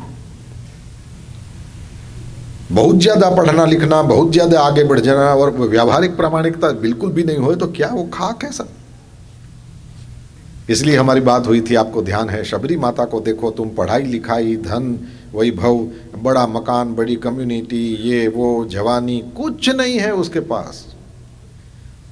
और फिर भी श्री रघुनाथ जी उसके पास बैठ करके उसके फल खाते हैं, क्योंकि सबसे ऊंची प्रेम सगाई। क्या पकड़ने जैसा है, ये सीखने जैसा है। पढ़ना लिखना खराब नहीं है। ब्रह्मलीन डोंगरीजी महाराज का वाक्य, वधारे पुस्तकों वांचवानी जरूर નથી। गुजराती समझ में आती है कि हिंदी में बोलूं? ट्राई करो। वधारे पुस्तकों वांचवानी जरूरत નથી, ज्यादा पुस्तकें पढ़ने की जरूरत नहीं है। જે વધારે પુસ્તકો વાંચે છે એનું શબ્દ જ્ઞાન વધી જાય છે। जो ज्यादा पुस्तकें पढ़ते हैं उनका शब्द ज्ञान बहुत बढ़ जाता है। જેનું શબ્દ જ્ઞાન વધી જાય છે એ લોકો ચર્ચા બહુ કરે છે, પ્રેમથી હરે કૃષ્ણ કૃષ્ણ કૃષ્ણ હરે હરે નથી करता। जिनका शब्द ज्ञान बहुत बढ़ जाता है ये चर्चा बहुत करते हैं, चर्या नहीं होती। प्रेम से हरिनाम का कीर्तन नहीं करता ऐसा व्यक्ति डिस्कशन बहुत करता है। डिस्कशन खराब नहीं है, पर मैंने तो देखा कि क्वेश्चन आंसर होते हैं उसमें कोई ऐसे भी होते हैं जिनमें जिज्ञासा नहीं। तो कभी कभी सवाल पूछने वालों को देखो तो वो उसमें जिज्ञासा कम, परीक्षा ज्यादा। कभी भी क्वेश्चंस पूछते हैं और वो इसी तरह से, महाराज इसका क्या है। अब जो मैंने बोला उसके लिए तो मैं उत्तरदायी हूं कि मैं आपको जवाब दूं कि क्या कहा था मैंने। पर जो मैंने नहीं बोला हो तो फिर क्या करते हैं पता है, दो लोगों को लड़वाते हैं। पर वो महाराज तो कह रहे थे शिवलिंग पे तुलसी नहीं चढ़ती। समझ में आया? इसका मतलब क्या, वो महाराज और ये महाराज, ये दोनों लड़ो मरो, हम लोग आप दोनों को देखें, मजा करें। अच्छा, वो महाराज कौन थे? कोई नहीं होता। तो इनको लड़ाने के लिए कुछ तो महाराज खड़ा करना पड़ेगा। यहाँ कहाँ शास्त्र है ना, यहाँ कहाँ पर वो जो कह रहे हैं ज्यादा पुस्तकें पढ़ने से क्या मिलेगा। और देखो साहब, पुस्तक क्या लाइब्रेरी खरीदी जा सकती है ना। और आजकल के जो इंटीरियर डेकोरेटर होते हैं वो तो सबके घरों में वो पढ़ना नहीं होता, लेकिन एक साइज की इंग्लिश वाली कुछ बुक्स रखते भी हैं। ध्यान से सुनोगे तो ही श्याम भाई की कथा समझ में आएगी, नहीं तो मेरे सामने देखो कितने सारे यूं ही बैठे। क्यों ध्यान नहीं उसका? फिर एक बार सुनो। लाइब्रेरी खरीदी जा सकती है। और ये इंटीरियर डेकोरेटर्स तो आप जब नया घर बनाओ तो उसमें एक खास वो रखते हैं वो वाला, और उसके ऊपर पढ़नी नहीं होती, लेकिन इंग्लिश वाले सेम साइज के बुक्स रखते भी हैं। कुछ लोगों को समझ में आया।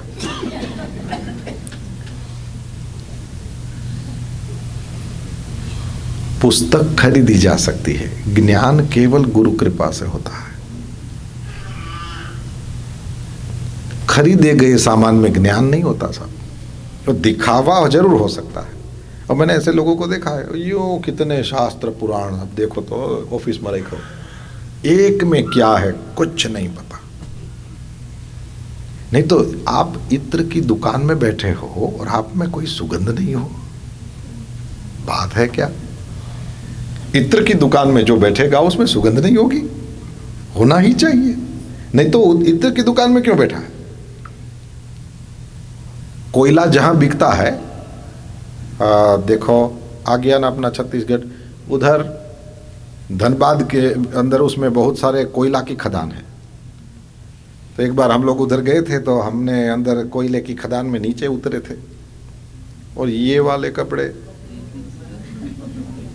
लिटरली उसका त्याग ही करना पड़ा। बोले अपने हेमाद्री स्नान करीन के मूकी दઈએ, मूकी देवाना, પછી ये धोवाई। तो कोयले की खदान में जाके आया और बाहर निकल करके वैसा का वैसा, तो वो गया था क्या? इस तरह से इत्र की दुकान में गया और उसमें कोई सुगंध नहीं है, तो वो इत्र की दुकान में गया था क्या? इसलिए ज्ञान प्राप्ति करनी हो तो पुस्तकों से कुछ नहीं होता है। पुस्तकें खरीदी जा सकती हैं, ज्ञान जब होएगा गुरु कृपा से होएगा। कोई नहीं कहता कि एक भगवान कम है वो भगवान ज्यादा है। लिखा होगा कहीं, लिखा हो, हमारे लिए नहीं है। अब जो LLB होते हैं और ये जो वकालत करते हैं, सोलिसिटर्स होते हैं, उनके ऑफिस में देखो तो इतने मोटे मोटे कितने पुस्तक पड़े होते हैं, वो भी नहीं पढ़ते उसको। हाँ, उन्होंने क्यों रखे हैं? रेफरेंसेस के लिए, कभी कोई ऐसा केस आ जाए तो रेफरेंसेस खोजते हैं, उसके लिए वो रखा। वो कोई पाठ करने के लिए भागवत जी, रामायण जी, गीता जी नहीं है। तो उसमें कुछ लिखा हो, उनको भी कम से कम लेना देना है, तो हमको क्या लेना देना। इस तरह से कुछ शास्त्र भी ऐसे हो सकते हैं, उसमें उसको पढ़ने की हमारी हैसियत नहीं हो, ऐसा हो सकता है। तो बहुत लंबे दूर तक नहीं जाएंगे। सीधी सी बात यह है, जब ज्ञान होगा तो गुरु कृपा से होगा। इसलिए भगवान में कहीं लिखा भी हो तो उसमें ज्यादा नहीं पढ़ना है कि कौन भगवान ऊपर कौन भगवान नीचे। शंकर भगवान ने, भगवान विष्णु ने यज्ञ में प्रकट होकर के ये दक्ष को समझाया है, किसी देवता में ये ज्यादा है, ये कम है, इसका अपमान कर लेंगे, इनकी पूजा कर लेंगे, इस तरह से तुम देवताओं को लड़वा दो, ये हो नहीं सकता। क्योंकि ये सब दिव्य भाव हैं और ये सब दिव्यता से भरी हुई बातें हैं। इनमें ये ओछी या छोटी बातें उसमें आती ही नहीं है। इसके बाद ध्रुव जी की कथा बताया है और 11 अध्याय में पृथु भगवान का अवतार हुआ, इसलिए उन्होंने राजा कैसा होना चाहिए दुनिया को सिखाया है। राजा कहते ही इसलिए हैं कि वो अपनी प्रजा का रंजन करता है। रंजन शब्द कम समझ में आता हो तो मनोरंजन कहने से तुरंत समझ में आ जाता है। जो अपनी प्रजा को आनंद में रखता है उसी को राजा कहते हैं। प्रजा को टेंशन में रखने वाला कभी राजा नहीं हो सकता। प्रजा को सब प्रकार की फैसिलिटीज देने वाला उसको राजा कहते हैं। और पृथु भगवान ने यह काम बहुत अच्छी तरह से करके दिखाया। प्रकृति के बंधनों से छूटने के लिए पुरंजन की कथा बताया और बरहिषद ने बहुत सारे यज्ञ किए थे। श्री नारद जी के पास बैठ करके वो यज्ञ करता रहा, लेकिन कुछ भी उसको जैसे वो लगा ही नहीं। क्यों? बोले पशु हिंसा वाले यज्ञ कर रहा था। फिर नारद जी ने उसको उपदेश देना पड़ा। तुमको पता है पुरंजन नाम का एक राजा था, एक व्यक्ति था। अरे महाराज वो कौन है? बोले मान सरोवर के किनारे से उड़े हुए 2 हंस ही हैं। दोनों हंसों ने अपने बड़े बड़े पंख फैलाए और उड़ते हुए वो लोग आकाश मार्ग से दोनों जा रहे हैं। एक जीव है, एक शिव है। शिव तो शांति से उड़ रहा है, लेकिन जीव की दृष्टि नीचे। अपने रहने के लिए कोई बढ़िया वाला घर खोज रहा था। 9 दरवाजे वाली एक नगरी देखी और उसमें घुस गया। किसी स्त्री के साथ पुरुष के रूप में रह करके उसने वहां पर गृहस्थाश्रम भोगा है। एक समय जब आया तब उसको मरना पड़ा, और उस समय क्योंकि उसकी दृष्टि अपनी पत्नी में थी, इसलिए भगवान ने दूसरे जन्म में उसको स्त्री बनाया। उस जन्म में भी उसका किसी के साथ विवाह हुआ, उसने भी बच्चे पैदा किए, और अंत में जाकर के दोनों पति पत्नी भजन कर रहे थे। और वहाँ वन में उसके पति की मृत्यु होती है। उसके साथ सती होने के लिए यह जो है दूसरा जो जीव, वो वहाँ उसके साथ चिता पर चढ़ा, और जैसे ही आग लगाने के लिए जाता है, वहाँ पर वो जो दूसरा हंस था ना, शिव, ब्राह्मण का वेश लेकर के आता है और वो पूछता है कि तुम हो कौन?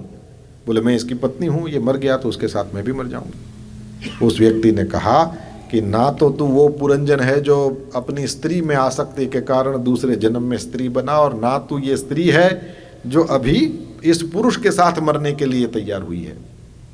प्रकृति को तुमसे कुछ काम कराना है, इसलिए तुमको स्त्री का या पुरुष का शरीर दिया हुआ है। असल हकीकत यह है कि तुम और मैं एक ही हैं। वह परम ब्रह्म परमात्मा ही तुम हो, और जो तुम हो वही मैं हूं। विद्वान लोग मेरे में और तुम्हारे में किसी प्रकार का भेद नहीं मानते। तुम ये किस चक्कर में पड़ गए? ये कथा शायद ये भागवत में इसलिए बार बार सुनाई जाती होगी कि हर बार हर जीव को भगवान पुकार रहे हैं, उसकी याद दिलाई जाए। वह परमात्मा आज भी खड़ा है कि इस 9 दरवाजे वाली, क्योंकि ये 2 आंखें, 2 कान, ये 2 नाक, 6 हो गए, 7 ये मुख और मलद्वार मूत्र द्वार, ये 2 और ये मिला के 9 दरवाजे वाली नगरी, तो ये शरीर ही हो गया। इसी में हम या पुरुष या स्त्री के रूप में फंसते हैं। संसार में आए हैं तो इसका सदुपयोग जरूर करें, अपना काम करें, अपना फर्ज पूरा करें, लेकिन ये भूले ना कि मानसरोवर के किनारे से उस शिव रूप हंस के साथ उड़ा हुआ जो दूसरा जीव रूप हंस है, वही मैं हूं। इससे क्या करना है? बोले फिर उसके साथ मिलना है। आज नहीं तो कल, इस जन्म में नहीं तो अगले जन्म में, इसमें नहीं तो और अगले में, लेकिन एक न एक दिन इस यात्रा से थकना है। और फिर वो जो हंस हमारी राह देख रहा है, हर जन्म में हमारे पीछे लगा रहता है कि अब इस बार ये जाग जाएगा और फिर मेरे साथ आ जाएगा, इस बार ये जाग जाएगा और फिर मेरे साथ आ जाएगा। हर जन्म में वो आस लगाए बैठा है और वो हमसे भरोसा नहीं गंवाता। हर जन्म में पीछे लगा रहता है, एक न एक दिन तो उसको वापस जाना ही जाना है।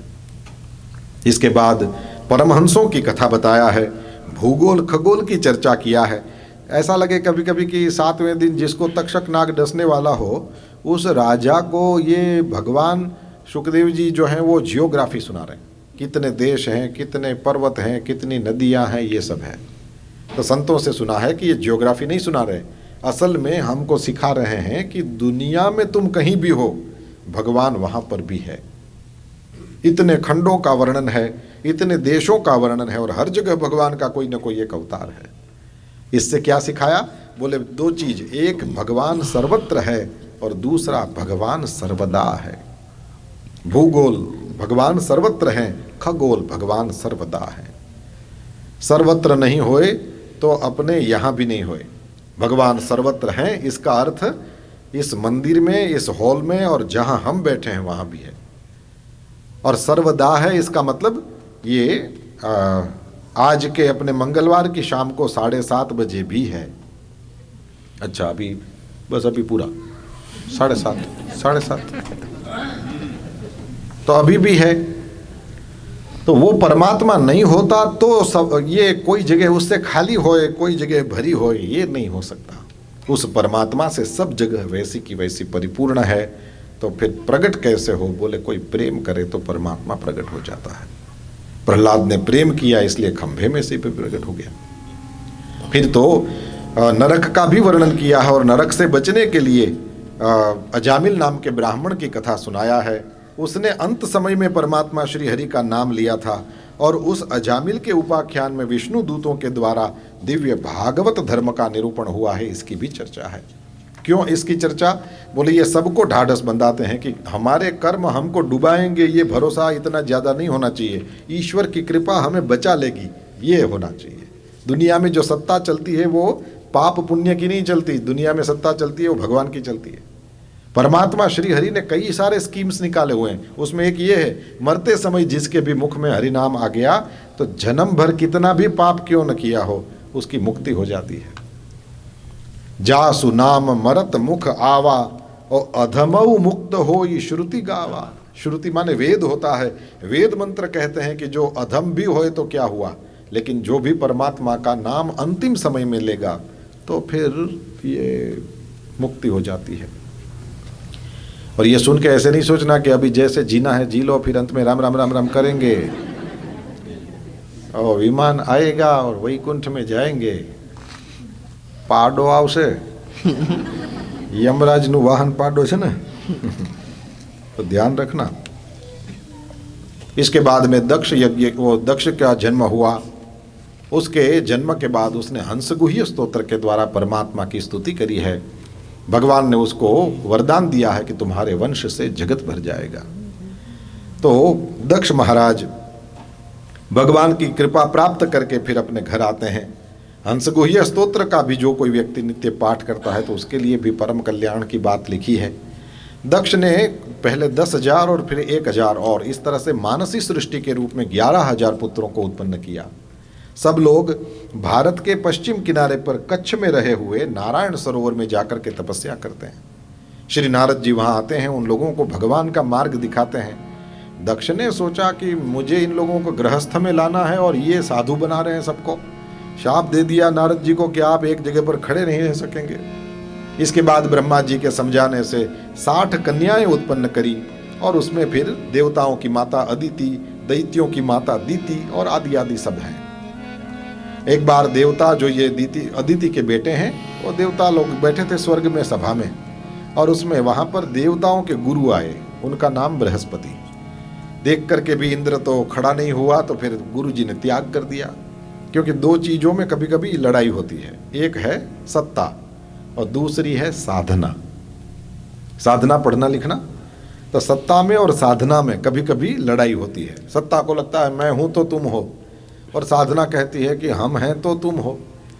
तो देखो ये विचार करने के लिए ऐसे ही एक सामने हम वो रखें, उदाहरण रखें तो चाणक्य है साधना और चंद्रगुप्त है सत्ता। किससे कौन है? किससे कौन है? गुरु है। और ये हुआ भी था ना, एक बार नदी पार करनी थी, नदी में बहुत जल बह रहा था, तो चाणक्य ने कहा कि पहले मैं जाता हूँ, कितना पानी है मैं फिर यदि निकल गया तो बताऊंगा, और यदि चला जाऊं तो फिर तू मत उतरना। क्यों? बोले तुम राजा हो। तो चंद्रगुप्त ने तुरंत कहा कि गुरुजी यदि आप रहेंगे तो मेरे जैसे कई चंद्रगुप्त पैदा हो जाएंगे, पहले मैं जाऊंगा। सत्ता परिवर्तनशील है, सत्ता कभी भी किसी एक के पास रहती नहीं है। लेकिन साधना यदि आपने करी हो तो जन्म भर के लिए साधना, जन्म भर क्या इसके बाद भी साधना हमको नहीं छोड़ती। आपको यहाँ से बद्रीनाथ जाना हो, आप शिकागो से डायरेक्ट फ्लाइट लेकर के यदि दिल्ली उतर गए और वहाँ से फिर आपने कार ले ली और रात होते होते यदि आप हरिद्वार पहुँच गए, तो मेरे को बताओ दूसरे दिन आँख खुलेगी तो हरिद्वार में ही मिलोगे कि फिर लुईविल आ जाओगे? कहाँ होगे? हरिद्वार में। तो ये जो एक दिन में वहाँ पहुँच गए ना, या 2 दिन में वहाँ पहुँच गए ना हरिद्वार तक, ये एक जन्म की यात्रा। आंखें बंद हो गई वही मृत्यु, दूसरे दिन आंखें खुलेगी तो लुईविल नहीं होंगे, हरिद्वार होंगे। इसका अर्थ यह है कि जो भी 3-4 बार राम राम हो गया ना इस जन्म में, वो साथ आता है साहब। और ये श्याम भाई अपनी जेब से नहीं कह रहा, ये भगवत गीता में लिखा है। तत्र तम बुद्धि संयोगम लभते पौर्व देहिकम, पूर्व देह में जो भी बुद्धि संयोग है वो अगले जन्म में भी मिलता है, और वहाँ से व्यक्ति अपनी यात्रा आगे बढ़ाता है। इसलिए ये टीवी में शोज आते हैं, आपने देखे होंगे, छोटे छोटे छोरे लेकिन कितना सुंदर गाते हैं, कितना सुंदर वो छोटे छोटे बच्चों का वो जो होता है, देखो आपको लगे कि इतना ज़्यादा बढ़िया तबला कैसे बजा लेता है, इतना छोटा छोरा कितनी बढ़िया बांसुरी बजा ले, कितना बढ़िया डांस। ये सब इसलिए हम लोगों को लगता है इस जन्म का नहीं है, पीछे का इसका कुछ छूटा हुआ लगता है। बट ऑब्वियस है, ये तो इतनी सीधी सादी बात है कि सब लोग, और पुनर्जन्म केवल हमारे सनातन धर्म में माना जाता है, ये कॉन्सेप्ट कहीं पर भी नहीं है। और इतने प्रमाण है कि बात ही मत पूछो। हाँ, ये है कि जो पूर्व जन्म की स्मृति होना, ये भगवान उस पर पर्दा गिरा देता है। हम सबको याद नहीं रहता है कि पूर्व जन्म में हम क्या थे आदि आदि। और मेरे को तो लगता है अच्छा भी है, क्योंकि मेरे को पता चल जाए कि ये तबला बजाता है, लास्ट जन्म में मेरा 5 लाख रुपया खा गया था, तो हम लोग साथ में अमेरिका में घूम नहीं सकते। और पिछला क्या है ना, अगले का भी पता चल जाए कि नेक्स्ट जन्म में यही आएगा, तो भी हो सकता है अपने लोगों को गड़बड़ा जाए।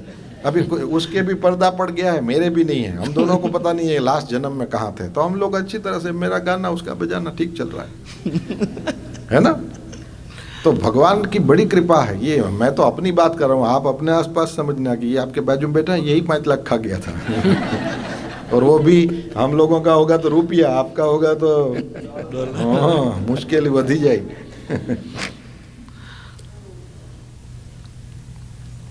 भगवान बड़ा दयालु है। हाँ, हर वस्तु जो भी हमारे साथ हो रही है, कहीं ना कहीं कुछ ना कुछ वो अच्छा कर रहा है। हम करें उसमें गड़बड़ हो सकती है, वो करे उसमें कोई गड़बड़ नहीं है, बस ये है कि समझने में हमको टाइम लगता है। तो उन परमात्मा ने बड़ी कृपा करी है हम लोगों पर, इसलिए हम लोगों को उन्होंने जो हमें दिया है, वे जिस तरह से हमारे ऊपर कृपा बरसाते हैं, उसको समझने की चेष्टा करना चाहिए और उसके द्वारा ही आगे बढ़ाना चाहिए। तो साधन भजन ऐसी वस्तु है प्रभु कि ये तो हर जन्म में साथ चलता है। गुरु जी ने त्याग कर दिया तो फिर बिना गुरु के रहे हुए देवताओं पर दैत्य सब वो चढ़ाई किए और स्वर्ग से खदेड़ दिया। देवता हैं हमारे अंदर रहे हुए सद्गुण, और दैत्य हैं हमारे ही अंदर रहे हुए दुर्गुण। अब यदि सद्गुणों को ध्यान रखना, सद्गुणों को आपको अपने अंदर डेवलप करना है और मेंटेन करना है तो बहुत मेहनत लगती है, और यदि दुर्गुणों को डेवलप करना है तो बिल्कुल मेहनत नहीं है। और दूसरी बात, देवताओं को अपने राज्य को बचाने के लिए हमेशा सावधान रहना पड़ेगा, क्योंकि दैत्य कभी नहीं सोते। अच्छी भावना आपके हृदय में होएगी तो उसको जगाए रखना पड़ेगा। बुरी भावना सोती ही नहीं है, अच्छी वाली जरा सी ढीली नहीं पड़ी कि बुरी वाली उसके ऊपर चढ़ जाती है। ये हमारे ही अंदर है। गुरु ने जैसे ही त्याग किया तो तुरंत स्वर्ग के ऊपर वो दैत्य आ गए। अब एक चीज अच्छी है कि ये लोग अच्छा काम कर रहे हैं, इनको कुछ सपोर्ट करना चाहिए। अब आज आपने विचार किया और यदि आज ही नहीं कर दोगे तो कल सुबह होते होते ये भी कहीं जरूर ना होई।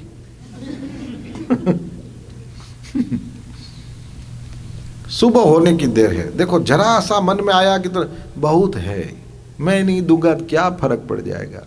ये दैत्य जाग गया, और दैत्य सोते ही नहीं है साहब। ये तो केवल मस्खरी के लिए मैं, बाकी असल में आप लोग इसको इस तरह से लें, आपको लगे कि एकादशी करना है कड़क, वो अपने लिए नियम कठिन बना करके यदि उसमें घुस नहीं गए तो धीरे से विचार आना शुरू हो जाएगा कि मन शुद्ध होना चाहिए, भूखे मरने की जरूरत नहीं। मैं खाता ही कितना हूं, मैं क्यों भूखा मर जाऊं। मैं थोड़ी कोई इतना खाता, इतना खाने वालों को एकादशी करना है, मेरे क्या लेना देना। क्यों ये दैत्य क्यों जाग गया? बोले ये सोते ही नहीं है, है ना, इसमें विश्राम है ही नहीं। और देवता एक नंबर के आलसी। अच्छी चीजें जो हैं उसको आपको मेंटेन करने में बहुत मेहनत लगेगी, तब करके देखें। जो भी अच्छा काम करते हैं उसमें बहुत बहुत ज्यादा एनर्जी लग जाती है, और बुरे काम के लिए कोई नहीं, वो तो सब रेडी ही पड़ा रहता है। दैत्य लोग आ गए। अब ये देवता घर घर भटकने लगे। विष्णु भगवान के द्वारा दिखाया हुआ, इसलिए विश्वरूप को गुरु बनाया। उनके पास नारायण कवच की विद्या है, ये इन्होंने इंद्र महाराज को दिया है। जब कभी भी किसी प्रकार का डर लगे तो उस समय नारायण कवच का पाठ करना चाहिए। नारायण जो है वो भगवान का नाम है, तो कवच है बख्तर जिसको पहन के वो योद्धा लोग लड़ने के लिए जाते हैं युद्ध में। तो ऐसे नारायण कवच को उपदेश दिया है, और उसके द्वारा ये स्वर्ग का राज्य इनके पास वापस आ गया। फिर तो एक बार विश्वरूप का ही वध कर दिया, और ब्रह्म हत्या लगी तो उन्होंने 4 भाग में बांट दिया। लेकिन फिर त्वष्टा ऋषि ने यज्ञ किया है और वृत्रासुर प्रकट हुआ है। वृत्र के साथ देवता लोग सब लड़ने गए, लेकिन काम नहीं बन पाया तो भगवान के पास गए, और फिर दधीचि ऋषि के उस अस्थि से वज्र बनाया गया, और दधीचि ऋषि ने जो अस्थि दिया उससे जो बना हुआ वज्र, उसको लेकर के इंद्र महाराज युद्ध करते हैं और वृत्रासुर का उद्धार करते हैं।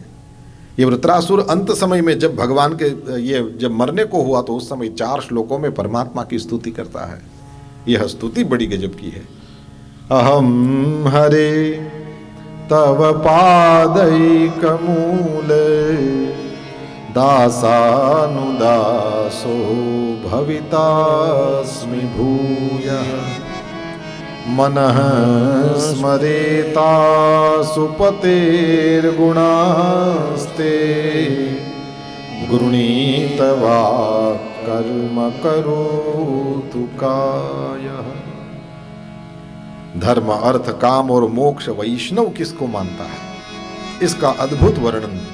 अब राक्षस होते हुए भी इस तरह से परमात्मा से कहे कि मैं आपका दास होने के लिए लायक नहीं हूं, लेकिन प्रभु दासानुदासो भवितास्मि, आप मुझे अपने दास का दास बनाएंगे। मेरा अर्थ क्या है? बोले मुझे केवल आपका दर्शन करना है, यही मुझे चाहिए। मेरी इच्छा क्या है? बोले जिस तरह से घोंसले में पड़े हुए छोटे छोटे पक्षियों के बच्चे जिस तरह चें चें चें करते हुए अपने माँ बाप को पुकारते रहते हैं, इस तरह हे हरि मैं आपको पुकारता हूँ। संसार रूप इस चक्र में घूमते हुए मेरी यदि मुक्ति की कोई कामना हो तो खाली इतनी ही है कि मुझे संग मिले, और वो भी वैष्णवों का मिले। महाराज इस दुनिया में कहीं भी मेरा चित्त न लगे और मैं मुक्त रहूं, यही मेरे लिए मोक्ष है। अब वृत्रासुर ने ऐसी अद्भुत स्तुति करी तो प्रश्न पूछा गया महाराज कि ये रजोगुण और तमोगुण के स्वभाव वाला था, अब इसमें ऐसी मति कहाँ से आ गई? तो फिर वो पूर्व जन्म में चित्रकेतु नाम का राजा था और उसकी कथा बताया। अंत में 6ठे स्कंद के अंत में ये मरुदगणों की उत्पत्ति की चर्चा करी है, और इसके बाद में नृसिंह भगवान के प्रागट्य की ओर हमको ले जाते हैं। शुरुआत में नारद और युधिष्ठिर का संवाद पूछा है युधिष्ठिर ने कि ये शिशुपाल जो भगवान को गालियां सुना रहा था, महाराज मुझे ये बताएं कि ये इसके जीभ में वो कीड़े नहीं पड़ गए, इसकी जीभ नहीं गिर गई। भगवान को गालियां सुना रहा था और भगवान ने जैसे ही सुदर्शन चक्र छोड़ा तो गालियां देने वाले के शरीर से भी प्रकाश निकला है और वह दिव्य ज्योति भगवान में समाहित हो गई। ये कैसे हो सकता है? नारद जी ने कहा देखो ये तो पहले से ही बता है आपको, भाव आपका कोई भी हो, कितना ही नेगेटिव या पॉजिटिव हो, लेकिन भगवान के प्रति होए तो परमात्मा का उसका त्राण या कल्याण या निर्वाण करते ही हैं। कैसे? कंस भगवान से डरता था, शिशुपाल द्वेष करता था, हम सब लोग भगवान का भजन करते हैं तो सबका भाव तो अलग अलग हो गया ना, लेकिन सबके भाव का जो विषय है वो तो भगवान है। क्योंकि भगवान ही विषय है, इस वजह से सबका कल्याण। क्योंकि पारसमणि जिसको भी स्पर्श करेगा उसको सोना बना देगा, ऐसा बोलते हैं ना। पारसमणि जिस भी लोहे को छू जाए तो वो लोहा सोना हो जाए। अब आप मेरे को बताओ, प्रेम से टच करो तो सोना हो जाए, और यूं जोर से घुमा के उधर उस पर देह मारो तो क्या होए? टच तो करेगा कि नहीं करेगा? तो ये राक्षस लोग हैं ना, वो सब उनको किसी ने उठा उठा के जैसे फेंका हो, पर भगवान का टच तो हुआ ही हुआ।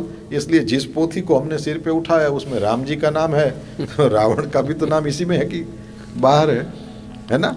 कृष्ण का है तो कंस का भी इसी में नाम है।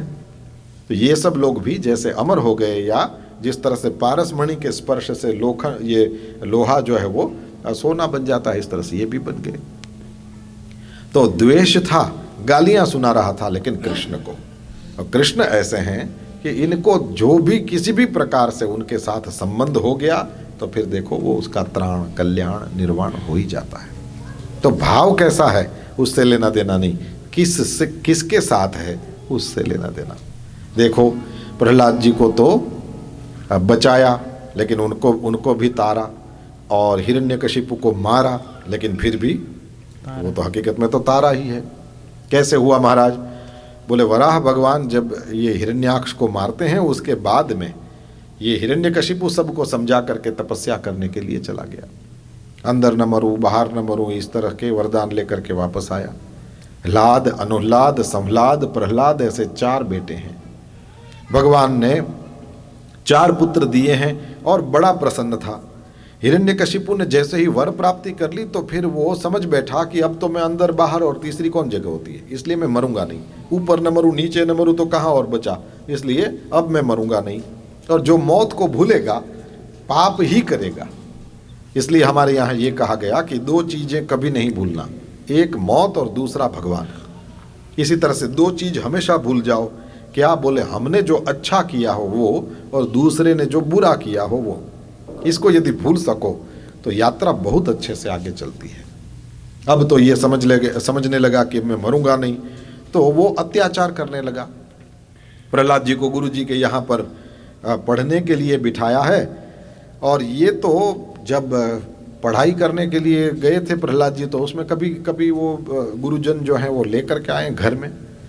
तो पहले माता जी के पास ले जाए तो मैया उनको, प्रहलाद जी को स्नान करके और सुंदर वस्त्र और पुष्पों की माला और मुकुट और वो सब सजा दें, और गुरु जी फिर लेकर के जाएं हिरण्यकशिपु के पास के देखिए राजकुमार को हमने पढ़ाया है। तो प्रहलाद जी को ये हिरण्यकशिपु पूछता है कि बेटा तू जो पढ़ता है इसमें से तुझे क्या अच्छा लगता है? तो प्रहलाद जी ने तो कहा मैं तो भगवान का भजन करना चाहूँगा, मुझे और कुछ अच्छा नहीं लगता। तो हिरण्यकशिपु को ये कहाँ अच्छा लगेगा, तो डांटने लगा उनके शिक्षकों को, कहने लगा ये सब क्या क्या सिखाते हो तुम लोग? अरे भगवान का भजन नहीं सिखाना है, इसको तो धर्म अर्थ काम की शिक्षा दो, कल जाकर के ये राजा बनेगा, ये अभिषेक करताल खटखटाना तुम सिखा दोगे तो क्या होगा? गुरुजन तो प्रहलाद जी को लेकर के आए और डांटने लगे, और उसके बाद में फिर एक बार प्रहलाद को इसी तरह से तैयार करके ले गए। जैसे ही ले गए हिरण्यकशिपु ने फिर पूछा क्या अच्छा लगता है? तो प्रहलाद ने कहा विष्णु भगवान की भक्ति 9 प्रकार की होती है, और इसमें से किसी भी प्रकार की भक्ति जो नवलक्षणा भक्ति है इसको कोई अच्छी तरह से करे तो मुझे लगता है उसका पढ़ना ही पढ़ना है, बाकी सब बेकार। साक्षर कहते हैं पढ़े लिखे को, नहीं सुना है आपने? साक्षर, साक्षर माने पढ़ा लिखा, तो उसका बहुवचन करेंगे तो साक्षराहा ऐसा होता है। अब इसका उल्टा पढ़ो तो क्या होता है? तो भगवान की भक्ति है तो साक्षर ठीक है, नहीं तो फिर उल्टा हो जाता है ऐसा। अब तो बड़ा क्रुद्ध हो गया, कहा कि तुम्हारे ये गुरुजन ये सब पढ़ाते हैं? बोले नहीं बिल्कुल नहीं पढ़ाते, ये तो मेरे में अंदर से ही आता है। अब जैसे ही प्रहलाद ने ये कहा तो ये हिरण्यकशिपु बड़ा क्रुद्ध, सर्वैर उपायैर हन्तव्यः, कहता है समस्त उपायों को करके भी आखिर इसको मार ही दो। अब प्रहलाद जी को मारने लगे। क्या गजब की कथाएं हैं साहब, पहाड़ के ऊपर से फेंक दिया ऐसी कथा है, तो धक्का दे दिया ये कथा है, गिरा ये कथा नहीं है, बीच में ही कुछ बदल गया है ना। जहरीले सांपों ने डसा है ऐसी कथा है, लेकिन जहर चढ़ा ये कथा नहीं है। वो हाथियों ने कुचलने की चेष्टा करी, ये कथा है, लेकिन प्रहलाद दब गया, कुचल गया, मर गया, ऐसी कोई कथा नहीं है। तो हमको लगे कि हुआ क्या, ये बीच में से ही क्यों बदल जाता था। पर इसका कारण बोले परमात्मा श्री हरि ने ही उसको बचाया, और क्या। भगवान श्री हरि का बचाया हुआ प्रहलाद बच रहा था। परमात्मा श्री हरि जिसके रक्षक हों वहां फिर क्या तकलीफ हो सकती है। भगवान श्री हरि ही हर बार, और हमारे यहाँ तो यह कहा भी जाता है कि यदि राम रखवाला है तो फिर आपके पास कौन आ सकता है। परमात्मा की रक्षा जिसे प्राप्त है वहां कुछ नहीं हो सकता। तो खैर प्रहलाद जी हर बार बचे हैं, और फिर प्रहलाद जी असुर बालकों को उपदेश देते हैं, और फिर गुरुजनों को भी डर लग गया। एक बार तो कहने लगे कि महाराज अब ये बच्चा हमारे हाथ में नहीं है, और ये तो दूसरे बच्चों को भी पढ़ाता है और उनको भी भक्ति की ज्ञान की शिक्षा देता है। तब प्रहलाद को बुलाया है हिरण्यकशिपु ने, और कहा कि भाई ये हर बार ये ही एक ही बात क्यों सुनने में आती है, नारायण नारायण नारायण क्यों करता रहता है। और प्रहलाद जी ने कहा कि महाराज मुझे तो हर जगह वही दिखता है, इसलिए मैं नारायण नारायण करता हूँ। प्रहलाद जी को देख करके और क्रोध में भर गया। वो बोलता है कि इतना ज्यादा बल, अरे पूरी दुनिया को मैंने अपने वश में करके रखा है, और मेरे सामने इस तरह से बोल रहा है, तेरे पीछे कौन खड़ा है, कौन किसके बल के कारण तू ये बोलता है। प्रहलाद जी ने कहा कि महाराज ये किसके बल के कारण, मैं क्या, मैं हूँ, आप हों, ये दुनिया होए, न केवलम में भवतश्च राजन सवई बलम बलिनाम चापरेशाम, हम सब का बल वही है। महान से महान बलवानों का बल भी वह परमात्मा ही है। इस आसुर भाव को छोड़ दीजिए, हृदय में रहे हुए उन परमात्मा का भजन करिए। लेकिन प्रहलाद की इस बात को कौन सुनता। कहने लगा कि उसने मेरे भाई को मारा है, मैं उसको बहुत समय से खोज रहा हूं, वैकुंठ तक खोज करके आया, वो मुझे कहीं मिला नहीं, मुझे बता मैं उसको कब से खोज रहा हूं, वह है कहां। प्रहलाद ने कहा महाराज सर्वत्र है। और जैसे ही कहा कि सर्वत्र है तो बोलता है कि सर्वत्र है तो क्या इस खंभे में भी है। बोले खंभे क्या, कण कण में है। जैसे ही कण कण में है ये सुना, हिरण्यकशिपु कहता है यदि इसमें तेरा भगवान है तो उसके भगवान के सामने ही इस भगत का सिर में धड़ से अलग करके देता हूं, और देखता हूं तेरा भगवान कैसे बचाता है। तलवार लेकर के दौड़ा है, बीच में जैसे ही खंभा आया और तुरंत ही उसने मुष्टिका का प्रहार किया कि ये तेरा भगवान, और स्तंभ फटा है और अंदर से भगवान श्रीहरि प्रकट हुए। बोलिए नृसिंह नारायण भगवान की जय।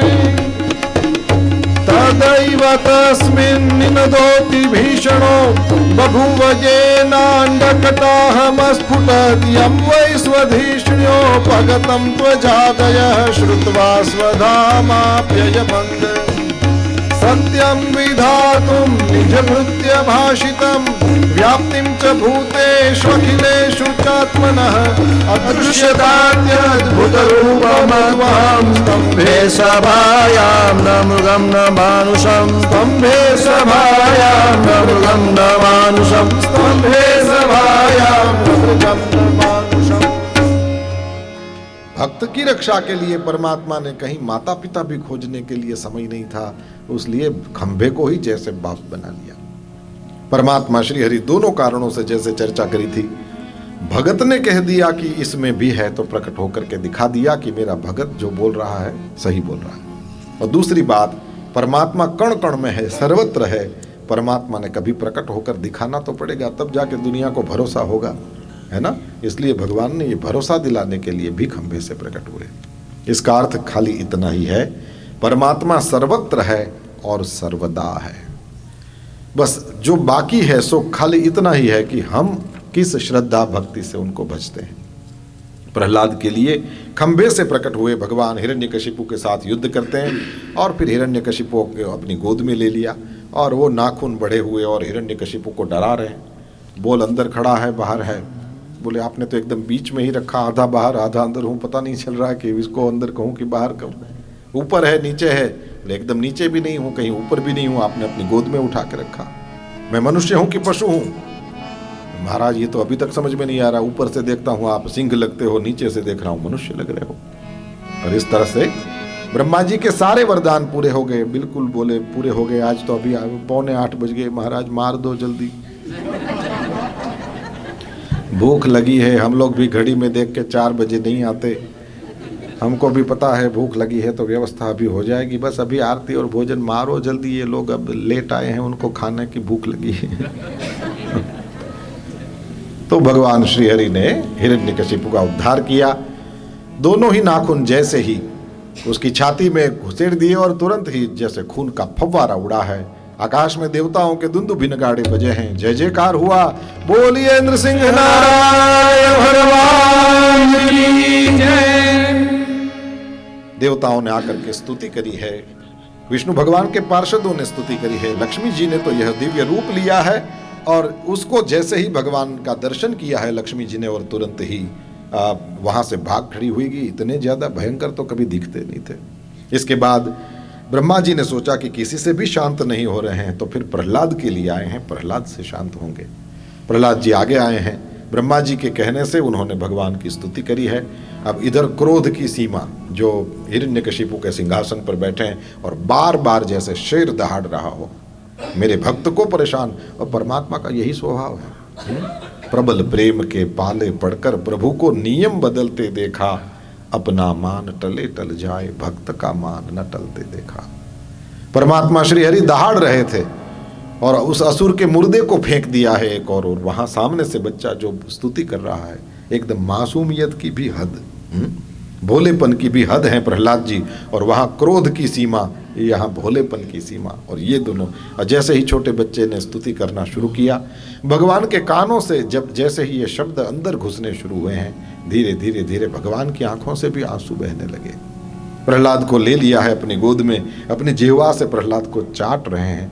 तुमको बचाने के लिए आने के लिए यदि मेरे से देर हो गई हो प्रहलाद, मुझे क्षमा करना। भगवान श्री हरि ने इसके बाद ब्रह्मा जी को इस तरह से असुरों को वरदान न देने की बात करी और प्रहलाद जी का फिर राज्याभिषेक होता है। त्रिपुर दहन की कथा बताया और धर्म पंचाध्यायी बताया है, उसका कुछ दर्शन करके कल हम लोग अष्टम स्कंद की वामन अवतार की कथा देखेंगे। नवम स्कंद में श्री राम जी का प्राकट्य होता है, वो कथा देखेंगे और फिर धीरे धीरे जाकर के गोकुल जाकर के फिर भगवान श्री कृष्ण का प्राकट्य करना है। तो कल हम नंद के आनंद भयो जय कन्हैया लाल की करेंगे। आइए आज यहाँ पर कथा को विराम दें। भगवान श्री हरि की आरती होगी और उससे पहले 2 मिनट कीर्तन करेंगे। श्रीमन नारायण नारायण नारायण, श्रीमन नारायण नारायण नारायण, श्रीमन नारायण नारायण नारायण, श्रीमन नारायण नारायण नारायण, नर नारायण नारायण नारायण, नर नारायण नारायण नारायण, नर नारायण नारायण नारायण, नर नारायण नारायण नारायण, श्रीमन नारायण नारायण नारायण, श्रीमन नारायण नारायण नारायण, श्रीमन नारायण नारायण नारायण, श्रीमन नारायण नारायण नारायण, बद्री नारायण नारायण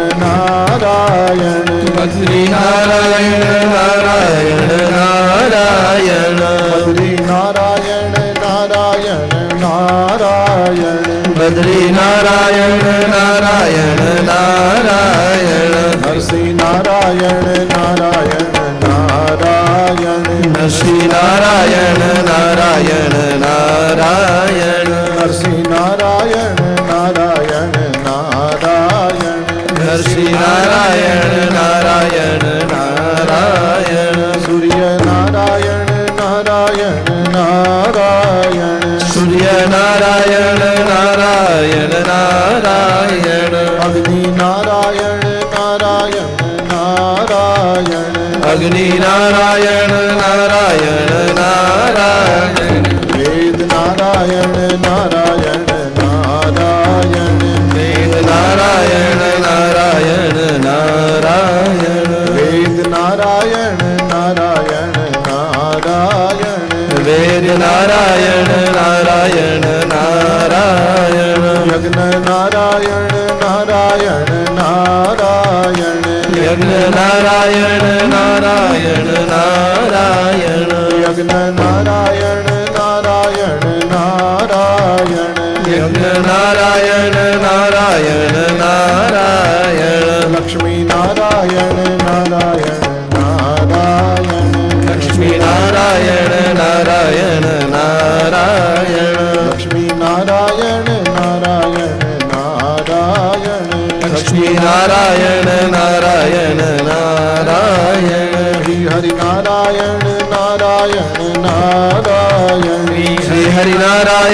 नारायण नारायण श्री हरि नारायण नारायण नारायण श्री हरि नारायण नारायण नारायण सद्गुरु नारायण नारायण नारायण सद्गुरु नारायण नारायण नारायण सद्गुरु नारायण नारायण नारायण सद्गुरु नारायण नारायण नारायण नरसिंह नारायण नारायण नारायण नरसिंह नारायण नारायण नारायण नरसिंह नारायण नारायण नारायण नरसिंह नारायण नारायण नारायण नरसिंह नारायण नारायण नारायण नरसिंह नारायण नारायण नारायण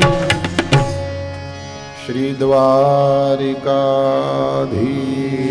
की जय श्री गोवर्धननाथ की जय श्री गिरिराज धरण की जय श्री बालकृष्ण लाल की जय सद्गुरु देव की जय। ओम नमः पार्वती पतये हर हर महादेव। जय जय श्री राधे जय जय श्री राधे जय श्री राधे जय जय श्री राधे जय जय श्री राधे जय जय श्री राधे श्री वृंदावन बिहारी लाल की जय।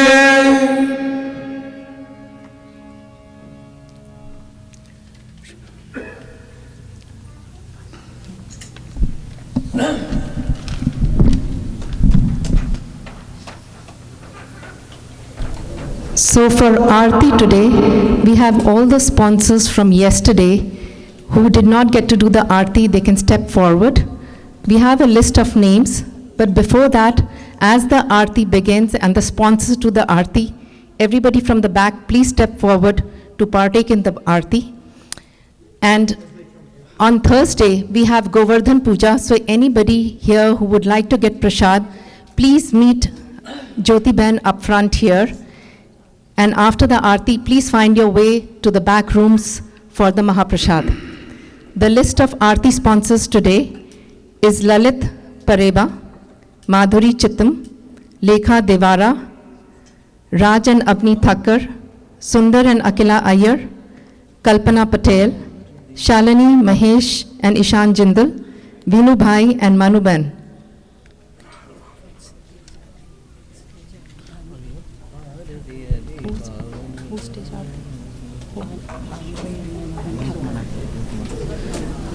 Bhanubhai Thakkar, please come on the stage for the Aarti.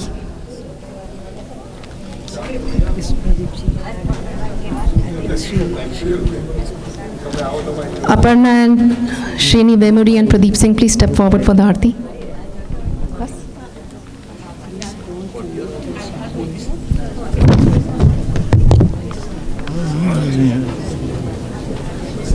Also requesting all the devotees here that please clear the middle path for Guruji to leave and stay till he leaves the hall. Thank you.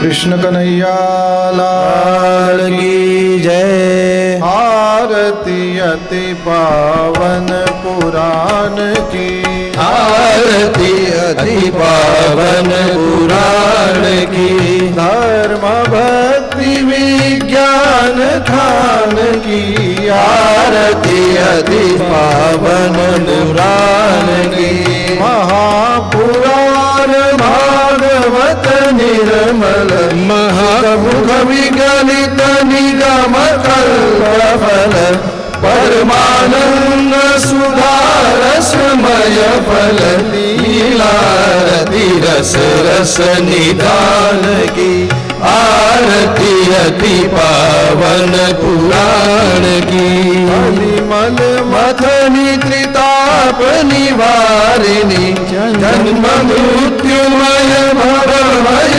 हारिणी सेवक सतत सकल सुखकारिणी सुमहौषधि हरिचरित गान की आरती अति पावन पुराण की विषय विलास विमोह विनाशिनी विमल विराग विवेक विकासिनी भगवत तत्व रहस्य प्रकाशिनी परम ज्योति परमात्मा ज्ञान की आरती अति पावन पुराण की परमहंस मुनि मन उल्लासिनी रसिक हृदय रसरास विलासिनी गोपी गोपी रति प्रेम सुदासिनी कथा किंचन प्रिय सुजान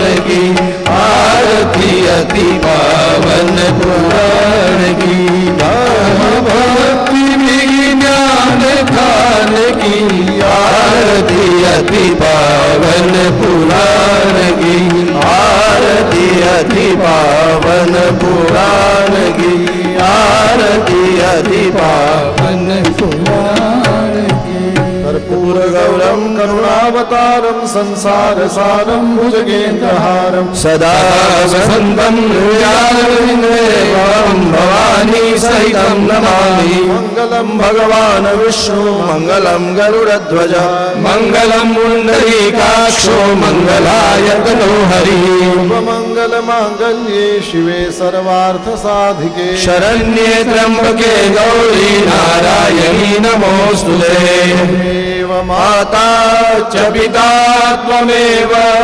त्वमेव बन्धुश्च सखा त्वमेव त्वमेव विद्या द्रविणं त्वमेव त्वमेव सर्वं मम देव देव कृष्णाय वासुदेवाय हरये परमात्मने प्रणतक्लेशनाशाय गोविन्दाय नमो नमः कृष्ण कन्हैया लाल की जय कृष्ण कृष्ण हरे हरे